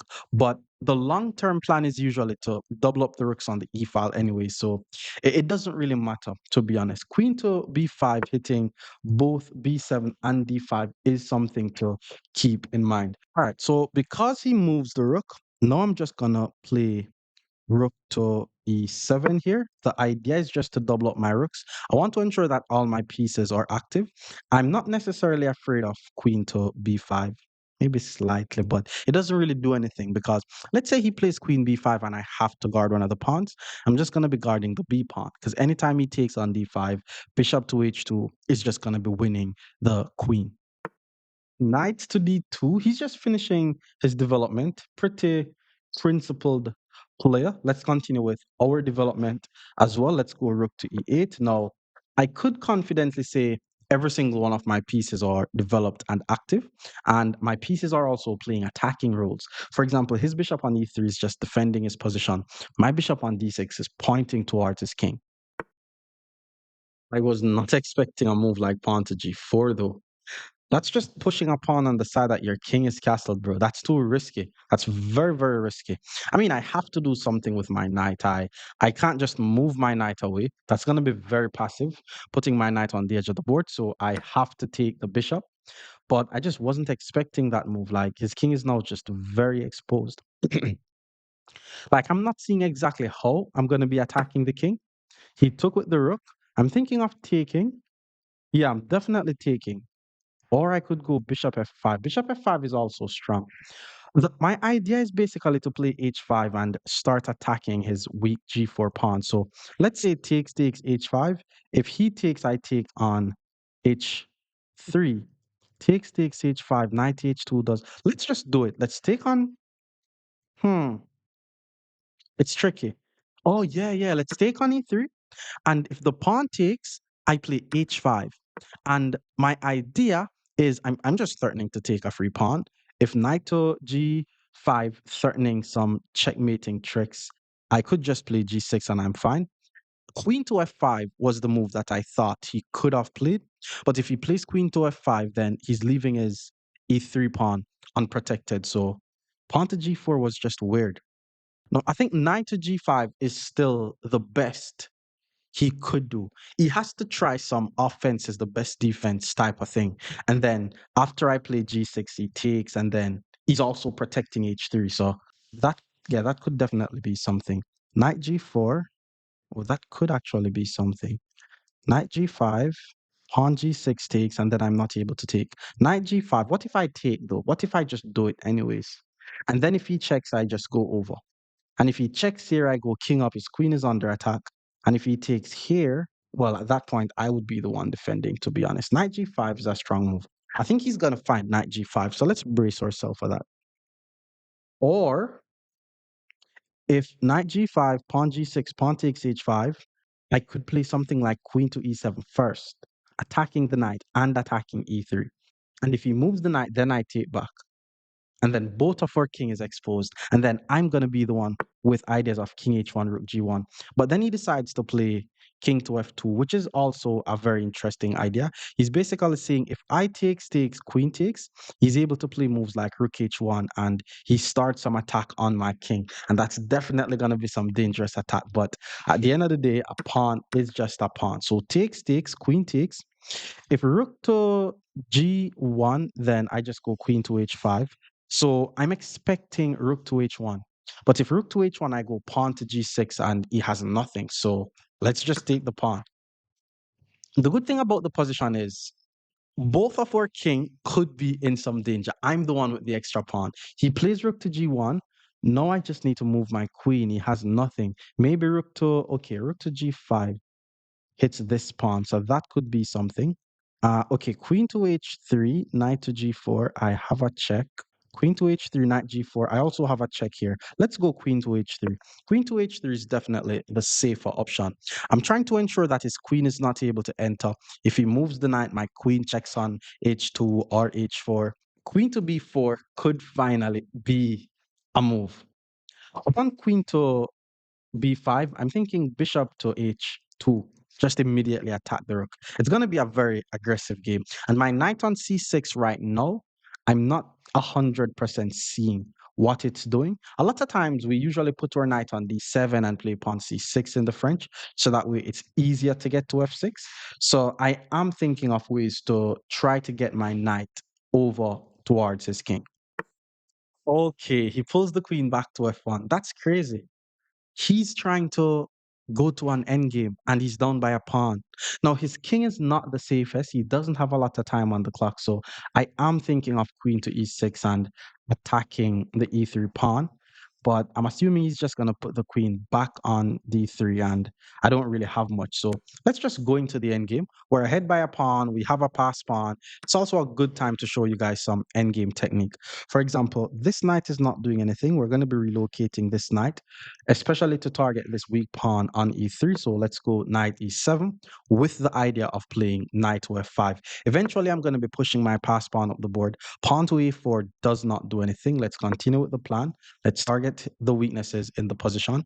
And I'm not necessarily able to win the pawn on e3, but if I could just force his knight to stay on the f1 square for the remainder of the game, then that's definitely a win for me. Pawn to b4. He's also making a lot of unnecessary pawn moves. So he's also not really sure how to play this endgame. Now I'm going to play the move rook e6. I'm trying to get my rook even more active. I'm thinking of moves like rook h6, rook f6, knight h4. I'm also trying to get my knight to e4. That would be a fork if I could get a knight to e4. So I'm thinking of somewhere safe for this bishop. Okay, rook to g5, not bad. It's attacking my knight. Rook to f6, he's just going to move the king, I'm assuming. So let's just play pawn to g6 and just protect the knight. And then I'm going to be able to play bishop e7 with tempo, with the whole idea of playing knight d6 to e4. So this happens at all different levels. Like the lower rated player play the higher rated player. The lower rated player play well enough to get to the end game, but the lower rated player is just not good in the end game, and his position just becomes very bad. He may want to play knight to g4 to attack my rook, which is why I'm going to play bishop to e7, which gives this knight access to this e5 square, but there's not really good ways for him to use it. I'm thinking about just playing knight d6 to e4, attacking weak pawns, basically what we do in the endgame. But let's just go bishop to f6 first, staying patient. The knight is not able to go here. King moved here. Here to here, idea. Pawn c4 is not necessarily an idea. Let's just be patient in the endgame. Let's use the time to activate our king. Now he plays knight to g4. We're ahead in material. Let's just trade the pieces off the board. And then once he takes, we have the pass pawn. Pass pawns must be pushed. So we're going to play the move pawn to f6 to attack the rook. And then once the rook moves out the way, we play pawn to g5. And just like that, the pass pawn is rolling up the board. And he still doesn't really know what he's doing on this side. I'm trying to play knight to d6 and start targeting the weaknesses. But I don't necessarily want to move my knight because I don't want him to be able to move his knight. So again, let's be patient in the end game and activate our king. Now he moves the rook. That's a sign that he's trying to move the knight, but the rook no longer prevents us from pushing the pawn. With that being said, pass pawns must be pushed. Okay, now he plays pawn to e4, which is not a bad move, by the way. I definitely didn't necessarily have to allow him to do this, but I'm going to have connected pass pawns at the end of the day. So it's going to be a very easy game for me to play. So I may just trade the pieces off the board at this point. Yeah, let's just take. And then once he takes with the rook, I takes. Once he takes with the king, I want to check. I don't want the king getting access to this square. So let's play king to g5 first. Still very important that we're patient.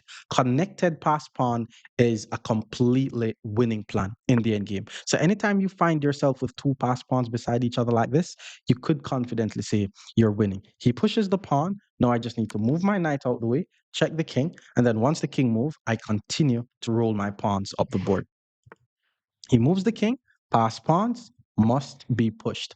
Pawn to f4 is the plan, which means knight there is losing. He moves the king. Knight to e4 definitely just wins a pawn.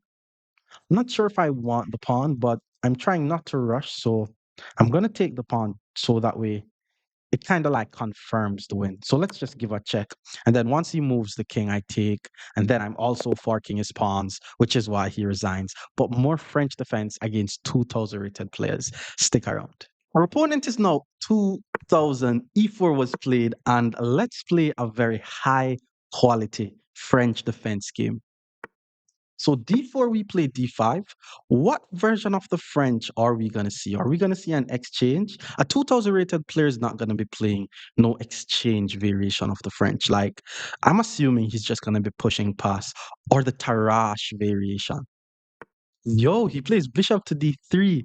This is actually a line that I played before. How does this go again? Takes, knight f6, bishop f3. Okay, let's not go in all of that. Like, I'm going to follow what I've been saying the entire video. If they do not respond to the pawn by either taking or pushing, just play knight to f6 to apply more pressure to the pawn. And now if they push, we pull back to d7. So e5, we go knight d7 with the idea of playing pawn c5. Now, we're definitely in an advanced variation of the French, but it's not the advanced variation of the French. Now, whenever you play these types of French positions, you have to ensure that you're very cognizant about any form of kingside attack that they may play on your king. But because we're French players, we know that we're going to be playing pawn c5. And one thing I want you guys to keep in mind is you don't have to rush your king out the center of the board if you play the French. Now he plays knight to f3. Now we play pawn c5, targeting his d4 pawn. And then after pawn c3, okay, now I'm a bit conflicted. Like, I'm trying to play knight c6 to target the pawn, but I'm actually not going to play the other move that I'm thinking of. But pawn b6 followed by bishop a6 is actually a good way to get rid of the bad bishop. But let's just play knight c6 since this is the theme that we've been using the entire video. So the opponent decided to castle their king, and I'm just trying to finish my development, to be honest. Let's go bishop e7. I'm probably going to castle on the next move. And again, pawn to f6 is one of those very thematic breaks that you play when you play the French defense. But you have to ensure that you're ready to either, like, you have to know exactly how you're planning on defending your king. So now he plays pawn to a3. I'm expecting pawn to b4 on the next move, and then he's basically going to be forcing me to play pawn takes d4. The move I'm thinking of here is actually f6. But first, let me just get my king out the center of the board. There are no Greek gift sacrifices here, seeing that way my bishop guards g5. But I definitely need to be on the lookout for queen c2. Because once he plays queen c2, h7 is under attack. Okay, so he decided to play b4. The move that we're not going to play here is pawn to c4, because if we play pawn to c4, it closes the position and our bishop on c8 is going to be a bit too bad. So let's take on d4 first. And then once he takes on d4, I'm thinking of playing f5. I like the idea of f5 and then king h8, g5. And then that way I'm the one attacking his king, which would be crazy.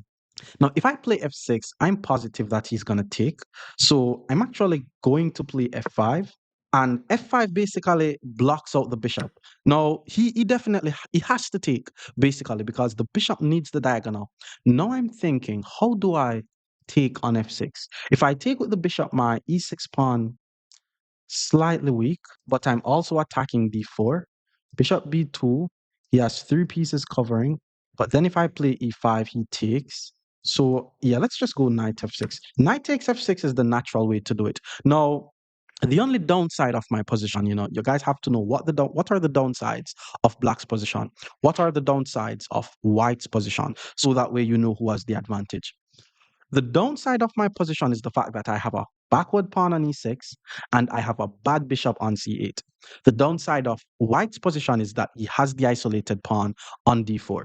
So there's a lot happening here, but I have some plans of playing bishop d7, bishop e8, bishop h5, and then all of a sudden I maneuver my bishop and turn it into a good bishop.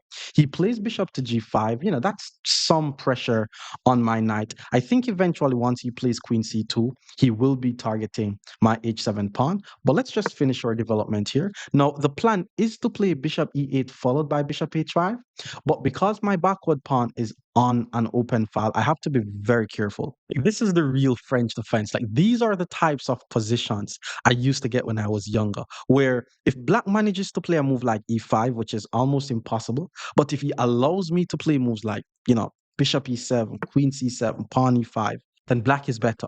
So knight d2 is a very principled guy. He's just finishing his development. h6 is what I'm thinking of. I'm also thinking of knight to g4, just trying to get the bishops off the board so that way I'm able to play pawn to e5. It's not going to be possible though, to be honest. So I think it's best if I just play as active as I can. So let's play the move rook to c8. Now, both of my rooks are on open files. The opponent does not have a piece on an open file. And now he plays queen to e2. Like, again, I have to be very careful. I'm thinking about some scenarios in which I could sacrifice the e6 pawn in order to get some activity for my pieces. I'm actually thinking about something like that. But let's start by playing bishop to d6, pointing it towards his king. I have to first have a very aggressive position. And then from having a very aggressive position, eventually I'll be able to sack the pawn and then my bishops are going to be strong. But let's see. Knight b6 was played. I think he's trying to put his knight on the c5 square, which is just very strong. And it's also a very straightforward idea. If he puts his knight on c5, he's targeting my weak e6 pawn. I want to play e5 so badly. Do I play queen c7, knight c5, rook e8, queen c7, knight c5, pawn e5? Nah, it can't be queen c7 because he's gonna put his rook on c1. So I'm thinking h6, but he's obviously gonna pull his bishop back. I think I have to play b6. Let's just play the prophylactic b6. Let's just prevent the knight from going to c5. I'm trying to think about the most accurate way to sack the pawn. Knight e5 was expecting that move. If I takes, he takes, he's already applying pressure to my pinned knight, and I'm just gonna say GG's. If I takes, he takes, and that's a fork. If I play h6, he pulls the bishop back. I play g5, he pulls the bishop back again. I'm thinking of playing queen e8 actually to just get out of the fork. And if he takes, I take. And my e6 pawn is going to be a bit weak, but at least I get rid of his good knight. Let's play queen e8. Yeah, this is a weird position. Like I like white's position, to be honest. Like white has a nice position, but let me show you guys how I'll get out of this. What I don't like about my position is my bad bishop and my backward pawn. So if I could get his knight to take my bad bishop and then I just get rid of my backward pawn, then I'll be better. But he's making it hard. Rook e1, he's putting all his pieces in front of the knight. I'm thinking of taking with the bishop, but the problem with taking with the bishop is after he takes, my knight does not get a square. All right, I think I have to play h6 is not a move that I want to play. I'm thinking of knight h5, so that way my knight gets the f4 square. But if knight h5, there's knight d7, and I'm losing this. And if takes takes, knight e4 takes, queen takes. Okay, I'm gonna play knight d8, actually. I actually thought I was about to lose my e6 pawn because he was threatening to take on d7 followed by queen takes e6. Okay, the game is getting weird. I only have 3 minutes on the clock. The guy has 4 minutes on the clock. Now I'm thinking of bishop to a5, so that way the knight is not able to take. I'm just trying to be creative. I'm also thinking of queen to h5. And then after takes, my knight takes, and I lose this bishop, which is why I have to move my bishop out of the way first. So pawn f4, not seeing exactly what that does. Let's get the bishop out of the way. Let's attack the unprotected knight. And then once the knight moves, I'm thinking of moves like rook c3. Wait, am I counterattacking on the queen side here? Okay, this is interesting. I don't think I ever want to play h6 because it allows bishop or knight g6. If I takes, he takes with the pawn and he's fine. The good thing is I'm not seeing the threat that he has anymore. And if knight d2, there's rook c3. Rook c3 hits this pawn. I think he needs to sacrifice that pawn and try to checkmate my king, like with all honesty. But he decided to play knight b1. Knight b1 is a nice move. He guarded the pawn and the attacks. I'm thinking of sacking, but there is knight takes. So I have to move my rook. Okay, let's pull the rook back to c7. There's bishop b6 followed by bishop c4, by the way. Okay, like I'm just thinking about the most efficient way to sacrifice a pawn. I want to sacrifice a pawn so bad here. But I have to see compensation. I'm not seeing any compensation. Knight e4, bishop e4, pawn e4, queen e4, bishop c2. Okay, rook f3, rook h3 is coming. I have to act fast. Knight e4, takes, takes, queen takes, bishop c2. Okay, we're going to be going with this variation. Let's go knight e4. We have to sacrifice some material. Basically, I'm trying to say my light squared bishop, which is the worst piece on the board, has the potential to become the best piece on the board with this sacrifice. That's what I'm trying to say. So he takes, I takes, takes. I'm also thinking of taking on e5. Oh, yo, the guy didn't even accept the sacrifice. Who is this kid? But now I'm able to take. Okay, I think he's playing a bit inaccurate now. Because now I'm able to get rid of the knight. Remember when you're playing chess, guys, get rid of the attacking pieces. Get rid of the knight. If he takes with the f pawn, he loses the bishop. He has to take with the d pawn. If he takes with the d pawn, takes. I do not like that idea. Okay, let's say he takes with the d pawn. What do I play? Okay, I'm just never going to move the knight, by the way. I'm going to sacrifice. Maybe I'm going to go bishop c6. My time is running out. Queen g6. That's not a move. Takes. Oh, okay. Queen c6. There's queen h5. I don't want to allow queen h5. Okay, let's go knight to f7 and attack the bishop. And if the bishop goes back, there's knight h6 to f5. And if takes, queen takes. Okay, there is takes. Oh, if takes, queen takes, there's bishop c2, guard the mate. Same idea. I'm not winning, by the way. I'm acting like I'm winning, but I'm not winning. I just like the fact that I managed to find a good way to sacrifice the pawn. I don't think I'm losing, though. I think it's just a very complex position. And obviously, I forgot about queen h5. But still, knight takes h5 is just strong because knight takes g5 prevents the mate. If he takes with the pawn, if you're a French defense player, anytime you trade the queens off the board, you should be winning. So I think he messed up there because knight takes prevents the mate, and I'm trading queens. Now he has to play pawn takes. He messed up. That's crazy. Okay, he took. I'm actually trying to find a way not to trade the queens, but I'm not gonna. Let's not do anything weird. Takes. There's no rook takes due to rook c1. Bishop c2 is also crushing. Yeah, let's just go bishop c2. Okay, the time is running out. We have to play fast. If he takes, I have the strongest bishop in the world. I already have the strongest knight in the world. If he takes on c2, I take, and my rook is on his second rank, and I'm also threatening to play rook f2. This is crazy. But the times are running out. But I also have more time than him by a few seconds. But this is how you play the French defense, by the way, guys. Like, you have to be a solid player to play the French defense, and you have to have the confidence to know that their attack is not working. And once the attack does not work, you bring them to the end game. All French endgame is winning for the French player. So he took with the. Do I just take with the pawn and just brag about my pass pawn? Because then if I takes, there's knight here, and then I hit the knight, takes, rook here, rook here, and I'm winning. I want to take with the pawn just to brag about my pass pawn, though. But I need the pass pawn. Knight here. Okay, let's just take. That's fine. He's gonna play knight here, and there's rook f5, by the way. But let's go rook c2. Rook is on the second rank. If knight takes, I take. And if rook takes, okay, he didn't play rook takes, but now I play rook to f2. And then once he guards the pawn, I'm no longer losing this pawn because now I'm able to play rook e2, and now it's just an endgame. But my opponent is playing very, very fast, so I don't want to talk too much and then lose the game. And that was just a nice move that he found. Oh, it was not a nice move. It's a drawback mistake. His g2 pawn is no longer guarded. Let's take on g2, and this concludes the game. Because if king f1, that's a checkmate. Let's take another pawn. This is why you want to have your rooks on the 7th rank. My fellow viewers, let's give a check. Let's force the king to move. Let's grab this pawn, and now we're just going to trade the rooks off the board and win the game. Okay, let's give a check. The king has to move. Let's take here. And then once he takes, I'm going to start. First, let me get my king in the game. Okay, no more talking. Let's roll the pass pawn. King activity. Free pawn. King activity. Roll the pass pawn. Okay, it's king activity. Roll the pass pawn. Move the rook.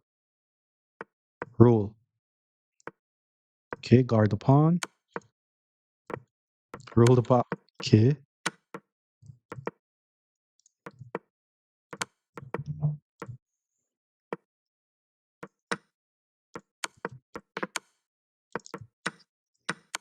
Can't believe he tricked me.